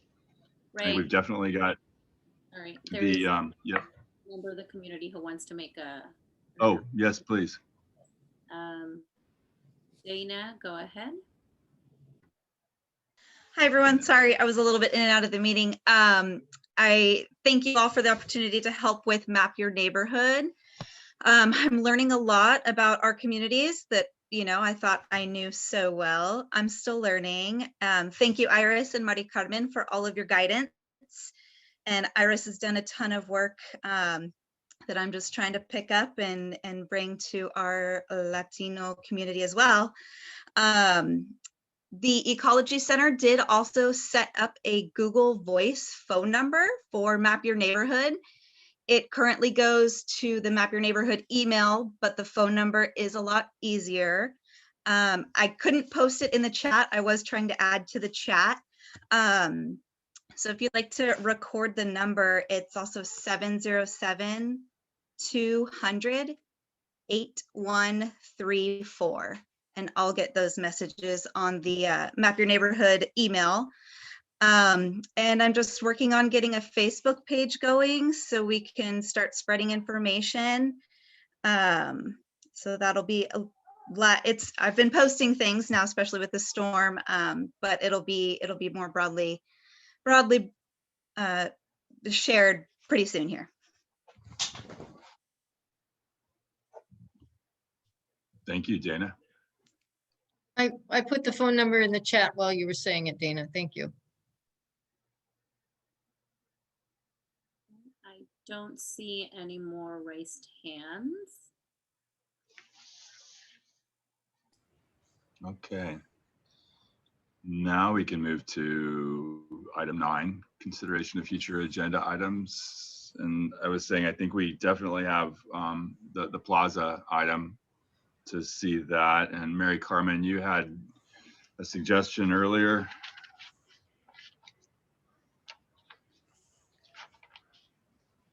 No? I'm sorry, Did a you have a suggestion suggestion? for a future item? Yeah, I remember you were talking about something and I said that's something we should consider on the future Oh, agenda. yes. Well, having Dana Bravo present Right. on the Map Your Neighborhood. Yeah. Also, Okay. I think we should get, Yeah, that's the only one that I was I think thinking. Thank you. Sorry, Maddie. I think Caltrans should come here in the next couple of months, but if Ellen is your last meeting next month? Will February be your last meeting? Well, it would be, yeah. So we should probably try to get some plaza work done at that meeting. Great. And then transportation, and maybe Dana can do we'll talk more about this offline, Karina, but Dana could maybe do during the ad hoc, do an update. So we can get it all in, and then transportation later down the road, literally. Not sure if it was first John or Avram. One of you guys should just jump in there. I'll go. Thanks, Avram. On the plaza, can we like get the decision makers or set some expectations that we want to spend the money? Why, where is it, and how do we? Can we get the appropriate stakeholders so we can not just have a discussion, but actually create action? And I'm not sure who that is, but I like to see us get out of Avram's perspective of it takes 35 years to get something done. Let's get the stakeholders. Could I make a suggestion? First of all, I think it's really up to, from our conversation, it's really up to Susan. She's sort of the director of where things happen. Johannes obviously is head of transportation and public works, so obviously he's a stakeholder. Susan is a stakeholder. Dawn Chandler is just there. She's a wealth of information of where the funds have gone. And what fits the classification of the project. Yeah, that is her job. Yeah. So in other words, what these monies were for. And so I think that's a good one. You've already addressed Department of Transportation at some point, or the Caltrans at some point, Jeff Wise, and really going over what we've been hoping in the Springs for a long time. And that's to create, how do we create that section of Highway 12 that runs right through our community? How can we make it more community friendly? And part of that is our crosswalks. Part of it could be reducing speed limits. Part of it could be redirecting Highway 12 down Arnold. There are all kinds of possibilities, but we're sort of shooting in the dark if we don't know what is possible. Abram, just a reminder to everyone, this is just a list of consideration for future agenda items. We cannot go into discussion. I understand the importance of the topic, and I have We can't say the topic. The topic is Caltrans, yes. Yes. And the other topic is the plaza, but we can't go into detail about them. Thank you. Iris? It seems to me that we really need to address the issue of getting more people for the SMAC. Yeah. And I know that there's apparently some word out there that we need people, but I would like to see us consider broadening the membership in the SMAC. So that we are more representative of our community. Certainly, more Latinx voices are important. I'd like to see a youth voice. I also would like to see a seriously low-income person on the SMAC. They would definitely provide a different perspective of what goes on here. And we could, a divergence of income levels to be represented on the SPAC would be a good thing, I think. With those different levels comes different understanding of the problems in the community and what we need to do to make our community really inclusive. I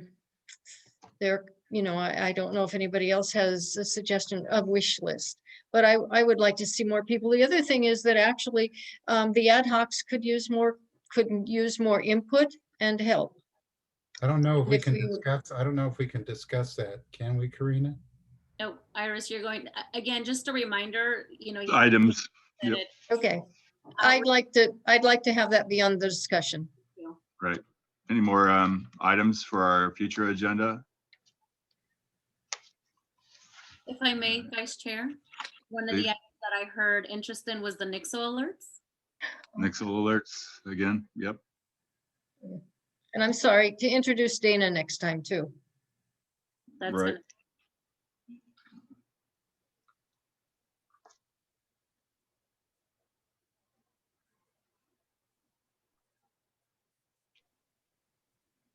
Very good. Do we need to, did we receive public input on this part?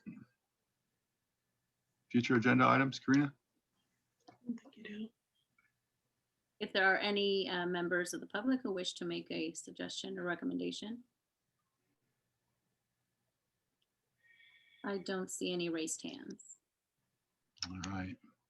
Before you close, I just want to name the list again. The Plaza, TPW, Dana Bravo and the Map Your Neighborhood ad hoc, Caltrans with traffic crosswalk and other issues, the Springs Mac appointments and vacancies, and Nixle alerts. Very good. All right. Well, I guess we move on to item number 10, adjournment. And Maite is not here. I was going to give her the opportunity to do this, but I'd like to adjourn this meeting in honor of our first and founding chair, Mr. Lely. And thank you for your service, Ellen. It was a surprise. We'll adjourn the next meeting in your honor. Before you adjourn, Karina, you were working on a special project. Did that ever come together? I'm sorry, what The special video project? project you were working on? You can reach out to me offline. I'm not sure what that is. Yeah. Okay. Very good. Do we have a motion? Oh, go ahead, Ryan. I was gonna say thank you, everyone. It's been life-changing. I've learned so much, and it's been awesome working with all of you, and the dedication that we all have shared and shown for our community is just amazing. And just, yeah, it's a opportunity and experience I will never forget. And it's not the end of me. I'm just gonna take some time for myself to reset for a while. So I think we will miss you more than you'll miss us. I'll still be on. I'll still come to meetings. Believe me. I'll still come to meetings. But thank you, Ryan. Thank you very much. Thanks, Ryan. Thanks, Ryan. And I motion to adjourn the meeting. I second. All right. All in favor? Aye. Aye. Aye. This meeting is adjourned. Aye and Thank you bye. all. Bye, everyone. Stay dry, stay safe, be You too. careful. Thanks, Take care Karina. all.